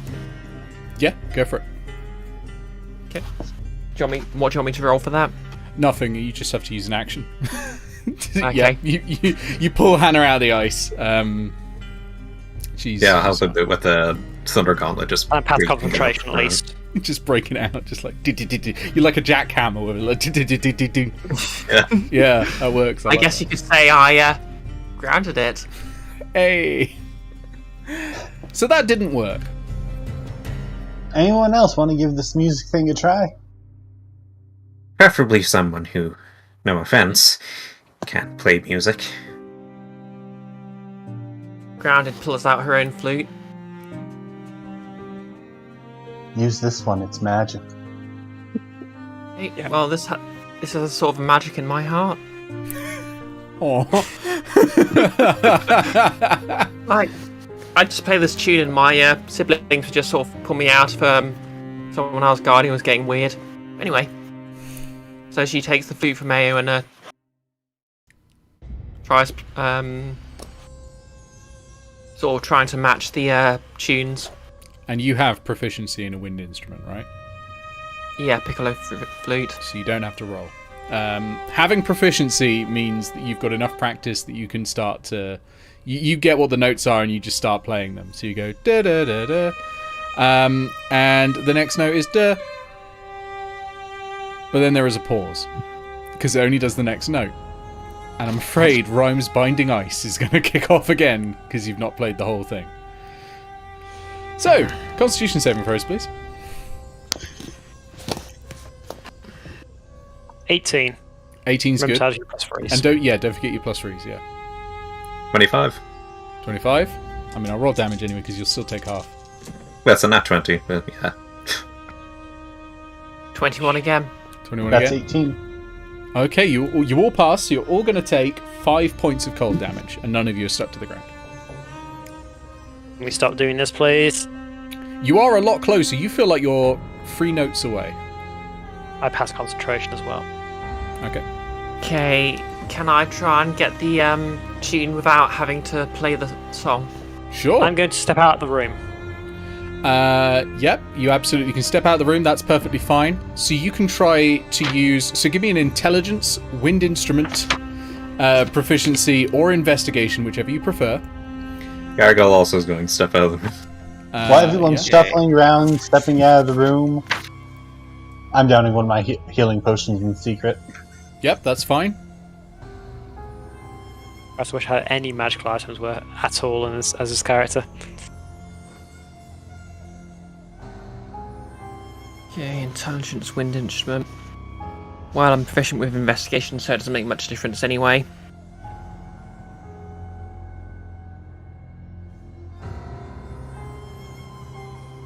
For a second there, I thought I'd rolled a 1. But yeah, that's a 10. You're not 100% sure. You try looking at the pipes, and your head just isn't quite there. Like with the intelligence drain, you're just not quite there to understand what's really going on there. You're trying to work out... You get the idea that you might be able to work out what the remaining notes are, even if they're not in the right order, by looking at the pipes and how they twist and turn. But you can't work it out in your head. It's a little too different from a piccolo for you to understand. A little bit too mechanical, a little bit too sort of gadgetry for your brain. While I'm in the hallway, I'm going to cast Cure Wounds on Hannah. Actually, I have a question. Mm-hmm. Would this sound like anything I might have heard before? Roll me a history check.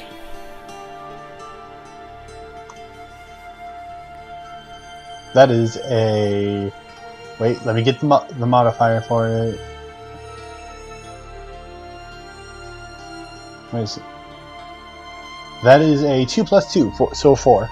Not sure, no. Unfortunately. It's one of those where it's just on the tip of your tongue and you're like, I swear, no. I've had an idea. Ooh. I sort of gesture to Eao to get out of the room, and I also leave.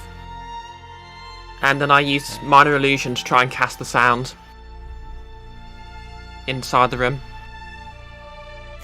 Okay. While I sort of try and play the tune. So before Grounded potentially loses HP, Hannah, you've got 8 HP back. Thanks. So you're outside of the room, you're trying to use Minor Illusion to make the sound inside the room. Yep. That you create by playing the tune. Okay, that I think works. That makes sense to me. Does Minor Illusion, does that have to be something you can see? The location, I mean. Does it have, is the range a place where you can see, or is it wherever you like? And this is why I need to invest in some spell cards. No, it just says within range. Okay. The range is 30 feet, so that's perfectly fine. And if you don't have to make eye contact, that means I could probably just close the door.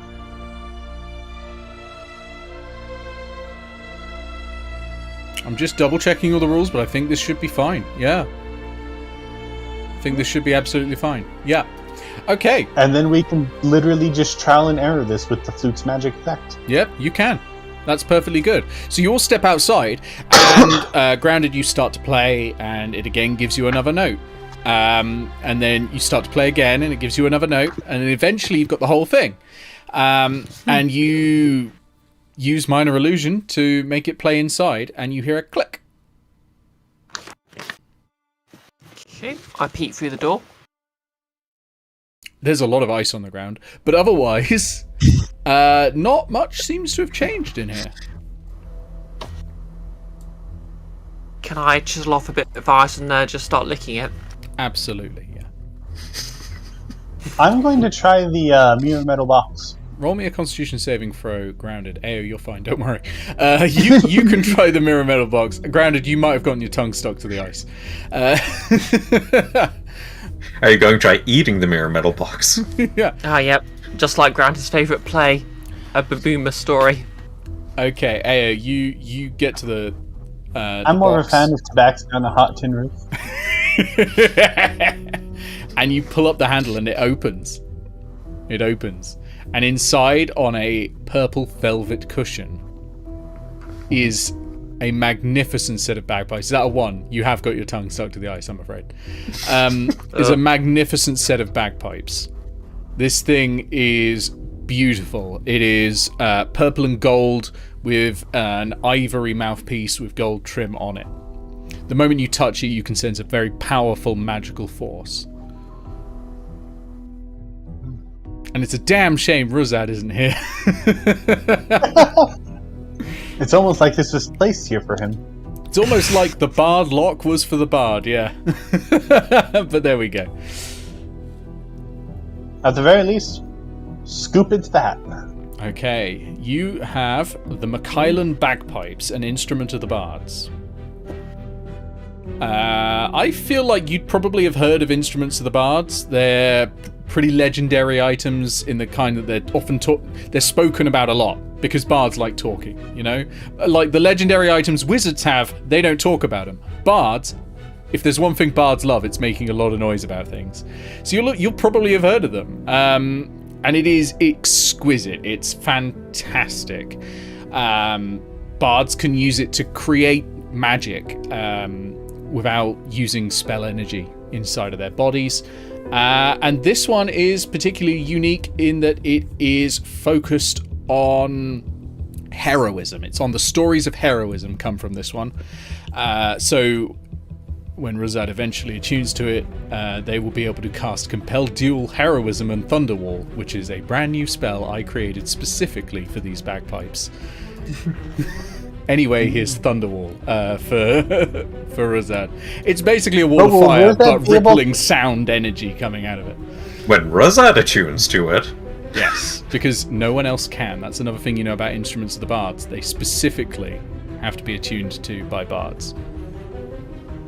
Okay, but the real question is, can Thunderwall be launched at Ruzzad's feet to launch him?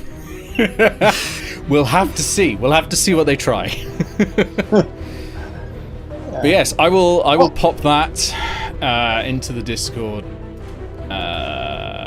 Yeah, and when later. we finally get out of the mirror run, I'll pass them over to Ruzzad. In fact, actually, this is a fantastic time for a break. We're at 9:30, and you've just finished the first lock of the mirror run. Only some other number to go. 4, I think. I think there's 5 in total. All that I easy. forget. They are not.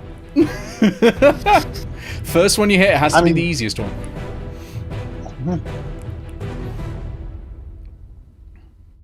I will say, like, as I'm hitting the break screen now. Boom.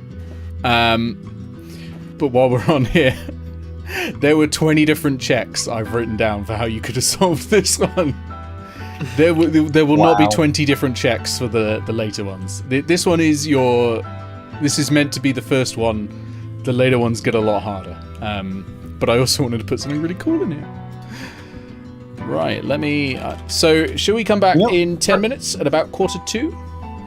Yeah, that sounds good. You know, I'll admit, when I first like got the gist of how this puzzle would go, I genuinely thought you had completely forgotten about that flute. I hadn't when I first wrote this. I then, in the interim, forgot. Because I wrote this room 3 months ago. This was the first lock I wrote. So, in the interim, not 3 months, it was over Christmas. No, Jesus, that was 3 months ago. Yeah, so then I remembered, but then since then I was like, nope. And then I'm just looking through the list of notes just as you were starting to say it and was like, oh my god. So yeah, I'm going to put that into reference. I'm so glad you gave me session 0 the answer to this puzzle. That's just me putting in all of that effort and planning, you see. That's just What does good planning. What does Bree That's have in the common spirit with that Anothic? works. Just I devouring nerds. Oh, I see. Nothics are really fascinating creatures, like in the lore. They are basically people who read a tome of forbidden knowledge, and the eldritch energies warp them, and so they gain telepathy. They gain this deep desire for secrets, and spend most of their time trying to read people's minds and then catching them unawares and eating them. Oh, so the gargoyle thing was projection. Let me find you a picture of a Nothic. They're superb. One of the best D&D monsters. Presumably they're also very thin.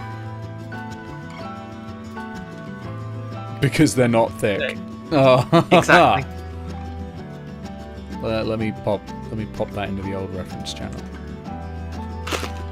So I went for a much more humanoid version, but that's what they actually look like in the monster manual. I like this particular image of it. It's just like, hey! Hey! Yeah, I don't know why it's so happy, but there we go.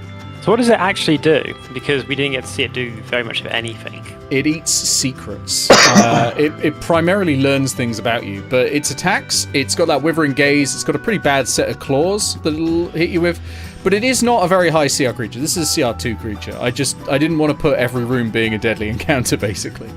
And this one was also potentially... this one was potentially going to be a conversational encounter. It didn't have to be a combat. Potentially, I can put you against one of those in 4th Ed. Yeah, I think they've been around for a while, Nothics. Yeah, but there's a level 3 variation of one in 4th Ed. So there's Nothics all the way up from level 3 to level 22. There's a Nothic Mind Warp, a Demonic Nothic Mind Warp, a Nothic Plague Gazer, a Nothic Stalker, a Nothic Cackler, a Nothic Mind Blight, and a Nothic Eye of Vecna. Oh god, can't be putting the Eye of Vecna in a Nothic, that's too much. I think it's just a servant of Vecna. To be fair, even if Eao didn't attack it, it was still just eating a person when we walked in. What's that? Yeah. But yeah, can put it could have been its lunge. For all we know, they would have just revived that person later. This is what happens when you get bad grades at Cantlore. I mean, that does bring up a very interesting question. For creatures that specifically have to eat humanoids, could you just keep reviving the same humanoid over and over to feed it forever? I mean, that'd be an expensive meal. Revivify wouldn't do it because that doesn't restore lost limbs. True Resurrection would, but it is a 9th level spell. Raise Dead doesn't restore lost limbs, and I don't think Resurrection does either. Real question is... Reincarnation would. How much of a human are they by the time that you get through to the revival? Yeah, does the energy transfer work correctly? This is one of these weird conservation of energy exploits in Dungeons and Dragons. There are definitely easier conservation of energy exploits in a game without, Euclidean motion. My general favourite one is just opening 2 gates to the elemental plane of water, one that goes in, one that goes out, and putting the one that goes out above the one that goes in. and using gravity to pour a water wheel. The real trick would be to actually do it to the elemental plane of metal, where it crosses over the elemental plane of fire, and just have molten iron pouring through, and then you got an automatic semiconductor. And you just got an infinite electromagnet just pouring through at high velocity. Wait, but if it's molten iron, wouldn't it be past Curie point? Ooh, good point. Welcome to Nerd Talk with at least one character whose intelligence score is supposed to be way lower than this. This is Hey, out of I'm not character stuff. in character. I am impressed No. that all of you worked out that Hannah has worked out the way to get your stats back, but none of you have decided to have a short rest yet, and there is literally nothing chasing you. I mean, so far. I would. We I should will say probably we probably could after this during this room. The locks are very safe during the break. comparatively. There are wandering monsters in other parts, but the locks are typically safe. Like that's their intent to be locked. I was gonna areas. say, I feel like now that we've actually hit one of the checkpoints, would probably during this break we could probably just say short rest. yeah, 26 hit points. I think Gargoyle would just try to sit down for a bit.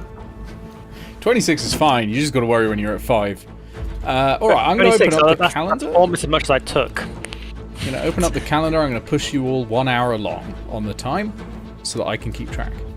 Plus Which probably means, another I 10, don't have 15 magic, minutes. which means I don't have magic weapon anymore. Oh well. During that short rest, Gargoyle's gonna circle back a bit and pick up Russ's weapon. Yeah! Good shout. You probably do want to do that. I knew I was forgetting something. Why? He has a new one now. He'll need the weapon Well, no, slot. I'm going to spend the hour attuning to it. Oh, you can try to attune to it if you want. Attune to what? The bagpipes. Oh, okay. Or try I to mean, play it. Sorry, attunement will fail, but you can try to play it. I mean, you'd have to get it out of my hat, but there was another set of bagpipes in the room you could play.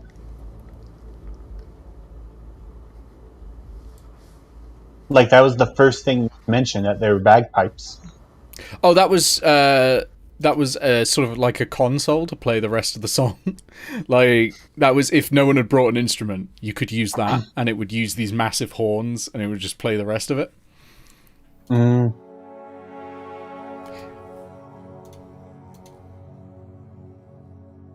Can I take back the cure wounds? No. So, I reckon you probably would have taken that combat and then the Nothic and then that investigation. That's probably another 15 minutes plus an hour for a short rest even. It is now 11:45 in the morning. I'll spend a hit dice. How much sanity has Petra lost? Right now she's tearing her hair out and surrounded by feathers and flour, probably. Didn't even have any flour in the house. Things are just getting worse. Yeah, it just appears. It just appears. A neighbour's going to come knocking, asking about where their flour went.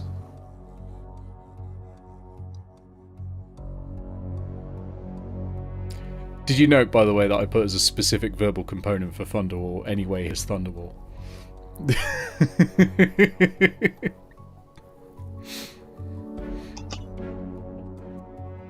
Nick, Yes. I noticed that your 4th edition character Has died. has a lot of thunder abilities. You are banned from making any AC/DC references. Okay. That's fine.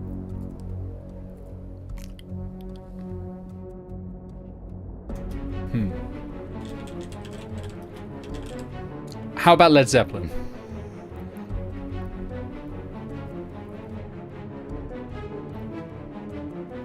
I mean, I know your intent is to basically do the whole Ford Ragnarok immigrant song. Yes. Bam. All right. Damn. Okay. Let me think of a But different one. you're permitted to do that. Songs you don't shouting Yeah, all right, fair enough. It's a daily ability in 4th edition. Daily ability, okay. Because my weapon, I can throw it somewhere and then have it come straight back to me as an action. It's great. Like, I mean, I'm not playing, so you can just DM them to me and then I'll make them. I'm definitely, as a flavor thing, just like leaving my sword on a table and all that, walking away and then snapping my fingers and having it come back into my hand again. It's gotta happen. It's a 50-foot range on that as well. It's like I'm halfway out of the pub and it's like, come on. I can help out in crowd scenes as well. Oh. Here, girl. Ah. Into my hands. There we go. Good girl. I'm going to have a relation with my sword in the same way as I would with a dog. Ah, sword dog. Yeah. I am going to have to be very careful on what I'm going to do with your sword in the campaign, aren't I? Fnar. Also, something occurred to me while I was getting my tea. Granted, would actually know what the Curie point is because she knows how to use a compass. That's fair. Does she know how to use a compass right now? Well, after the short rest, for sure. I feel like if you know what a compass is, you probably know how to use a compass. Yeah. You're like, which one's north? I've got Z. I've got weirdly square W. I've got I've got a sigma, and I've got. Hang on, I'm trying to work this out. What would self look like sideways? Like a wiggly worm. There we go. You know, Brig, I'm actually kind of surprised that you like tea so much, given how much effort you put to get rid of it in the first place. I'm actually annoyed with something I found on the 4th Ed Compendium now. Oh, that took me a moment. God damn it. I didn't actually hear that because my headphones were rustling. Oh. I said I'm surprised you like tea so much, given how much effort you put in to get rid of it in the first place.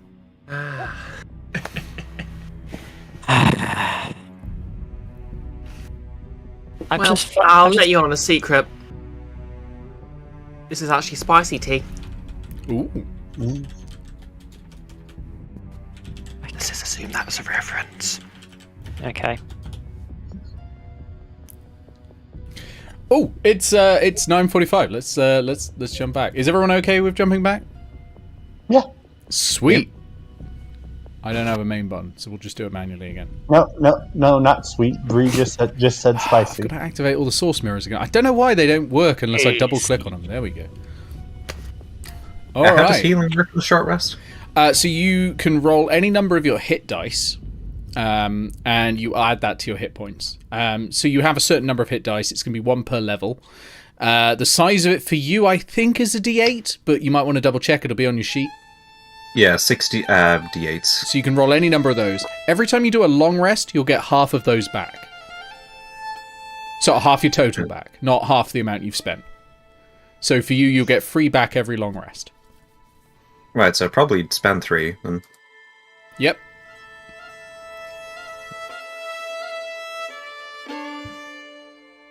Or 10. And anything that recovers on a short rest, you can do then. Any other changes you can do on a short rest, you can do then. I know, for example, you can change your armor on a short rest to the other profile if you want, but honestly, this one seems to be working pretty well today, so it's up to you. So yeah, whatever else recovers on a short rest. I think your, Savior Protocol, Guardian Protocol, whatever it's called, the where you get extra temporary hit points, that recovers, I think, on a short rest. So that'll be back. Yeah, we got the page up, I can check. And the same for When anyone you finish a long rest. Oh, long rest. Oh, fair enough. So I've got 2 left of those. Okay. I'm surprised. Most of the fighty ones tend to get their features back on a short rest, but there we go. It is what it is.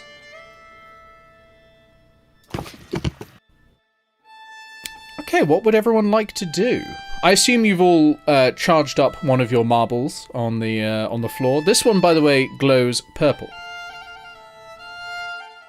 Okay, so short rest. Can I use my alchemy tools efficiency to do some brewing? Yeah, absolutely. Absolutely. What are you making this time? Okay. Actually, bring the list back up. While Grounded doing this, I'll pull out the eye and say, "You can make it into something." You can try.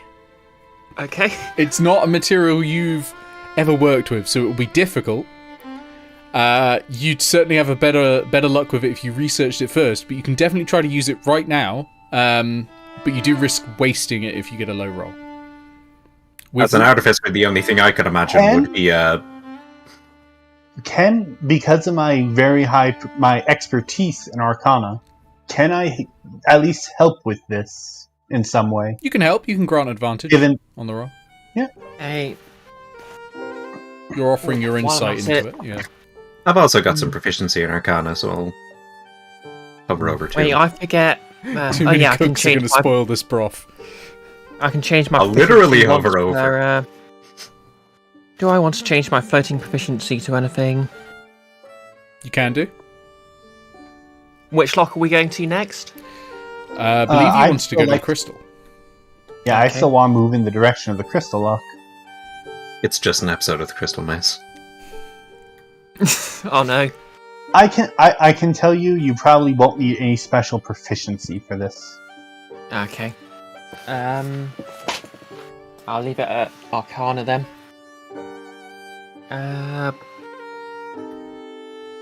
Okay, so we trying to do something with the eyeball? Yeah, what would you like to try to make with it? Like, you know it is involved with eldritch knowledge. You know that the abilities the Nothic had were telepathy, were sort of drawing secrets from other people. So I tell you what, something that sounds like something you could make from this is a poison. I was actually going to recommend a potion or poison that compels its drinker on, like, say, a failed wisdom save or something to just blurt out a secret. I think either it's funny you said that, because I was literally about to suggest that they are effectively either a secret of their own or a secret of someone else they know. Yeah, like magical sodium pentanol. Yeah, I mean, there is already a magical sodium pentothal, which is Zone of Truth, but it is effectively going to force them to tell... I'm going to say it's going to force them to blurt out a secret. I like that more than forcing them to tell the truth, because, you know, there's already spells that do that. Yeah. And that will count as a poison. Cyclops glasses frame. Spring. You can try. We could do the near automata thing and turn it into a fist weapon. I will say you'd have a lot better chance of turning it into a potion, because it was pretty scratched up when it got extracted. So using the base material is more likely to work than using the structure itself. Yeah, it's going to be scratched up when you put the spring in. Go, you make it like a clown nose thing, like boing. Surprise necrotic damage. No. The clown they hired for Morgan. Yeah. Instead of, like, glasses, you do it in, like, a Jack-in-the-Box. Just turning it like... And it just reveals a horrible secret. That child's birthday party was ruined. Was just ruined.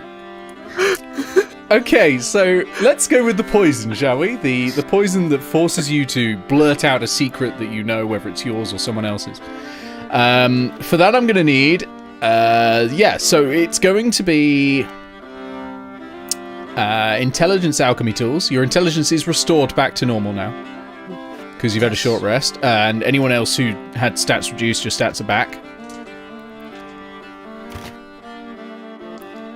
Okay. And you do have advantage on this. Yes, you do have advantage because you're being helped. Excellent. Okay, that's not too bad. Ooh, that's even better. Cthulhu has peered into your realm. You don't know Jack in the Box. The whole Jack in the Box set, the whole Jack in the Box idea. It does the same thing as potion when it jumps out and it looks at someone and forces them to blur out a secret. But sadly, because of how it is, it's always the same secret. I have just shit my pants.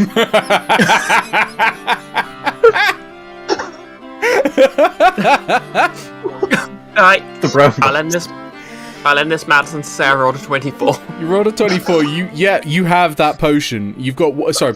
You've got one vial of poison that, when applied to someone or Eao, it will force them to blurt out a secret. I'm just saying, bear in mind, Eao is immune to poisons.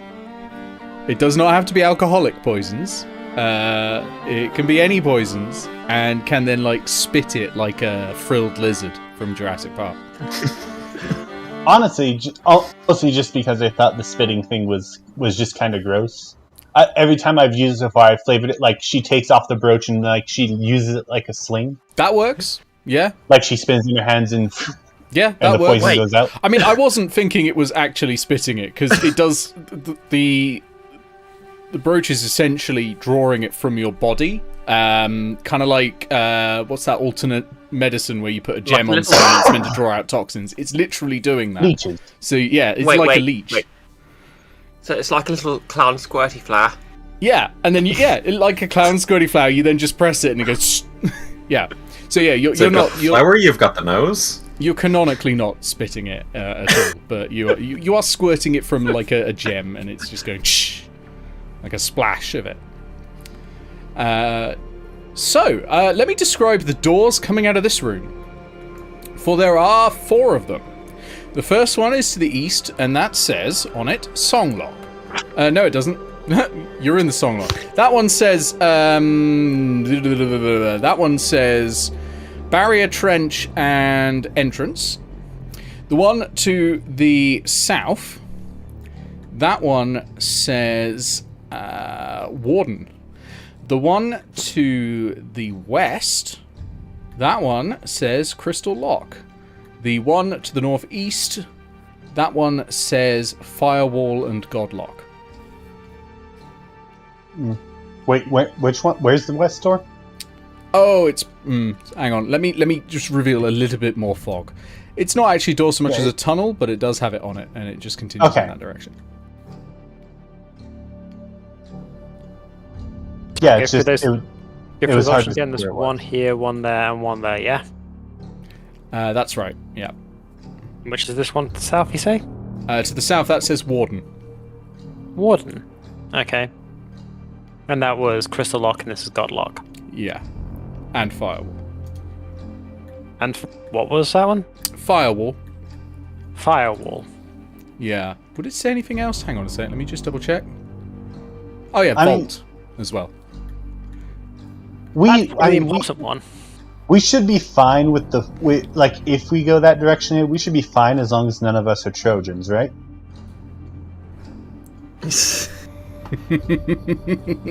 So what port we're going to after this? Yeah, we're fine. Well, everyone get in the big horse. Well, Trojan could be a type of computer virus. It could be someone hiding in a horse, or it could also be a brand of. Yes, it could be a prophylactic, which is amusing given the name. I've never understood that. I think it's because Trojan is meant to mean big, I guess, or something like that, big and strong, like people of Troy. But really, the thing hidden in there that suddenly lets everyone out, that's not what you want. You don't want to associate. No, it'll fail and let everyone in once it's penetrated the defenses. Not exactly the history you want associated with a condom. But there we go. Yeah, That's. I mean, there's also brands named after Ramesses because he had so many kids. So I guess they're going that way. Nobody thought it through. Nobody thought it through. It's called Trojan because it takes 10 years to get anywhere with it. It looks like we were going to Crystal Lock. So the Crystal Lock. Welcome to Condom Talk with Viscursedness and friends. We're friends. And friend. One of us is the friend. Who's the friend? I'm gonna fight over it by buying me things. We do not know this man. Being held hostage, help. They're stuck in my computer, and I will never let them out. So you're heading off towards the crystal lock. Okay, let me reveal some fog.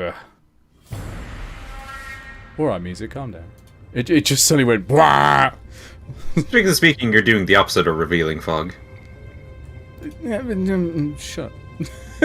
There's a suspiciously long corridor ahead. Ends in a door that does say crystal lock. When you get there. Straight down it. Who's got eagle eyes? Actually, yeah, Gargoyle, you can see that it says crystal lock at the end. With your owl vision. Okay, as we are making our way through this narrow corridor, I am going to explain the mechanics of the crystal lock. Okay, just for the purposes of everyone's passive perception, this room is darkness. So those of you without dark vision, your passive perception is 0. Those of you with dark vision, your passive perception is -5 to whatever you've got. We have a torch though, yeah. Is the torch still lit? They last for about an hour, I think. Actually, they might last longer than that. Worth double checking. I've got a vague feeling they might last longer. Oh, doesn't have a... Oh yeah, burns an hour, so that one is now out. If you want to use another one. I'll use one of Yeah, I'll mine. use another one. I got like 6 more. Okay, so you've got plenty of light, and you're just walking on down. Thanks to the power of Owlin eyes, like just standing at that point perfectly to the end of the vision, it's still bright light for me. No, it will be dim light because it's darkness. Darkness becomes dim light for you. Yeah, well, dim light. So you will be seeing anything at the far end of the corridor at -5 on perception. But, you know, all around you can see your surroundings. But it's a good visualization of just how far an Owlin can see in the dark. Oh yeah, your dark vision is ridiculous. No one else can see the end of the corridor, and you're like, oh yeah, door ahead. Yeah, but just to go over the mechanics of the crystal lock, it's probably going to be either the easiest or the hardest, depending if Rose is with us or not. It's very simple. We cannot lie or attempt to deceive the Guardian.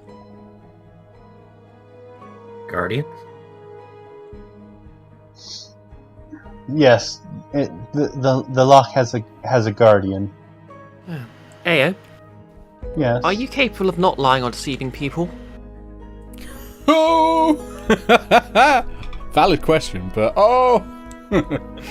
In this case, I am. After all, Roll a this deception. Guardian is No, I'm kidding. Was that a lie?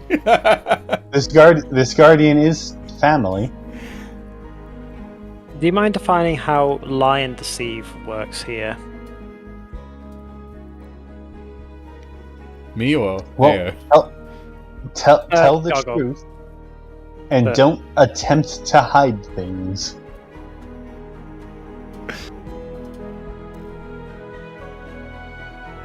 Okay. We'll see how this goes then. Okay.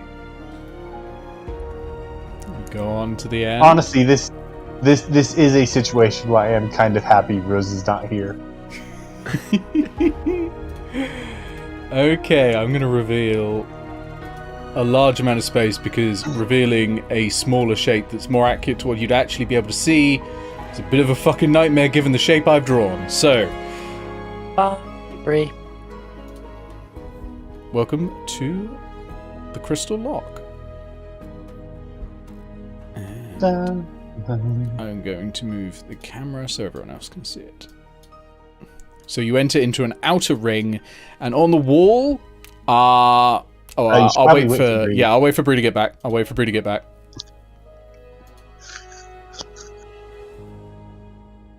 Sorry, I'm back. Welcome back. Hi, back. I'm Nick. Right, so... Oh, damn it. Hi, Nick.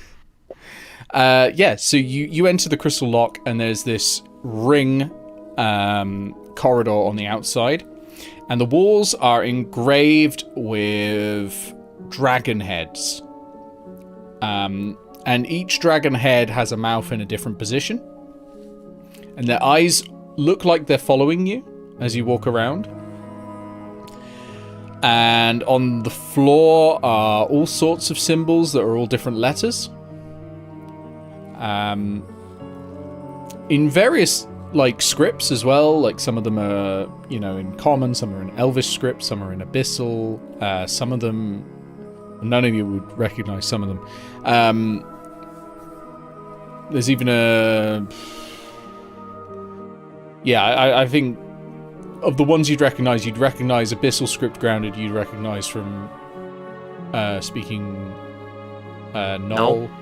And I'm just trying to think off the top of my head. Some of you would recognize Elvish scripts. None of them spell a word. Like, each of them are always surrounded by letters in other scripts, and commons there as well, obviously. And there's a few others there, like Ignan, Orin, and all that you've seen in some of the other rooms, but you don't necessarily know exactly which letters they are. Roll the d20. If you roll below 10, you take the long way around. So if you are looking around at these other rooms, the doors do have labels on them. So the door to the north says Vault. Door to the south says Warden. And the door to the west says... To be continued, because Nick hasn't done anything out there. We're reaching the limits of Nick's D&D where prep. We're all going. I accidentally threw myself in the void over there. Can you bring me back? What strange script is this? Yeah, hang on, I'll bring you back. You've sailed through to the void. You're accidentally wall skipping to the final boss fight, which I have done and actually can kill you all with right now if you want. I can't believe Eao's been stranded in the future. But then there's this final door, and on it, in Draconic. Anyone speak Draconic? No, sorry. Oh. I can't make the appropriate language joke anymore. Okay, so what it says is Hashaleth. How do I pronounce it? Beckhamsek Doch Ramnach. There we go. David Beckham's doing what now? He's being sick. That's what it says. That's all you get from there. Oh, and the south door says Warden. You mentioned that one. Oh, I couldn't remember. Could I try to do like some kind of check to see if I can like relate any of the sounds or words to any other words or some such? What like sort of linguistic training do you reckon would give you the ability to do that? Nothing. No, well, in that case, probably not. But, if anyone does have some linguistic training, they can attempt it. I would actually like to make an argument, at least in general D&D, I'm not sure how it is in your world. Most magical formulas are written in Draconic script. Yeah. So if I have a passing knowledge of how spell formulas are written, I could probably try to piece together something. I think that would be enough to get you the pronunciation I just gave you. Okay. But maybe not what the words mean. That's fair. But it's certainly better than looking at chicken scratch. So I know what I'm looking at, just not what it says. Yeah, basically. What alphabet does Draconic use? I think He uses his own. Yeah, I think it is Draconic. It has its own script. Yeah.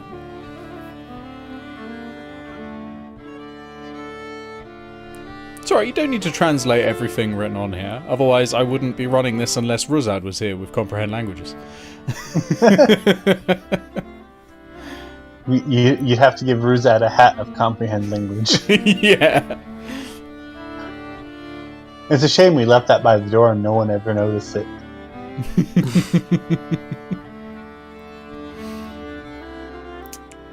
Okay. Eao's going to take a deep breath and open the door. Okay. You open the door and you're almost blinded by light. Not literally, there's no constitution saves or anything like that, but it is bright in there. There is multifaceted light sparkling off of every wall. The walls are just made of marble. Sorry, no, they're not. They'd be mirror metal here. They're definitely made of mirror metal, and that is reflecting back in all of this light coming from the central statuesque giant crystal dragon. And it takes up most of the room, in fact, and looks at you. And I'm gonna pop down a token for a dragon. Amusingly, it's it is the same token as we had previously, because it turns out that's what the one for dragon is.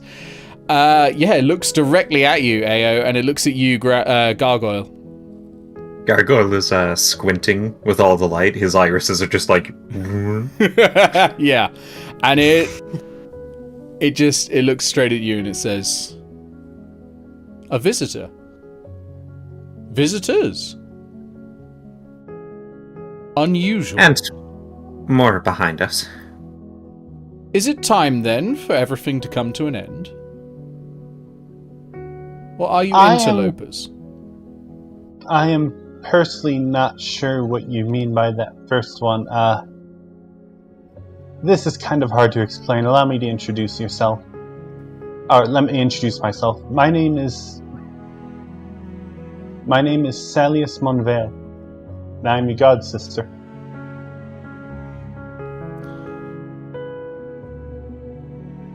His eyes narrow, and he's trying to take a read of you. He's going to see if he can determine if you're telling the truth.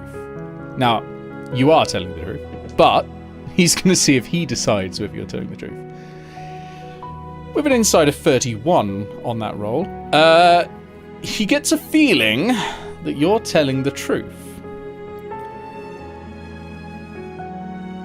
He says, "Salius, not a name I know, which is interesting. I thought Mother would have mentioned you. But you're telling the truth, that's for sure. Then you'll have to come in. All of you. We have much to discuss. And that is where we're going to end the session for today." Wow. Dan, dan, As dan. you meet an ancient crystal dragon in the heart of the Mirror Run. Alright, I'm going to mute you all for a second. I'm going to do the bye-bye screen and then I'll be back to talk to you. See you in a sec. Alright, outro screen. Ooh, that was... They got through a lot this time. I'm very impressed, and I can't wait for this conversation, which will be in 2 weeks. Next week, come back here, same time. Iris is going to be running Guild of Icons Adventures. It's going to be fantastic. I play Onotrare, Pixel plays Morgan, Bree plays Fee. You know the three. They're fantastic. They're incompetent. Iris is an incredible DM. I know some minor spoilers and it's going to be fucking great. That's next time. And a huge thank you to my sponsors, who are people just like you, who go to ko-fi.com and give me money. So thank you, Andres. Thank you, Leggy. Thank you, Kate. Thank you, Talia. And thank you, Neogas. I'll see you all soon. Go to ko-fi.com if you want your name here. There's no raid. I don't know what that noise was. There's no raid. Thank you all for watching. I've been His Cursedness. This has been the Guild of Icons. We'll be back in 2 weeks.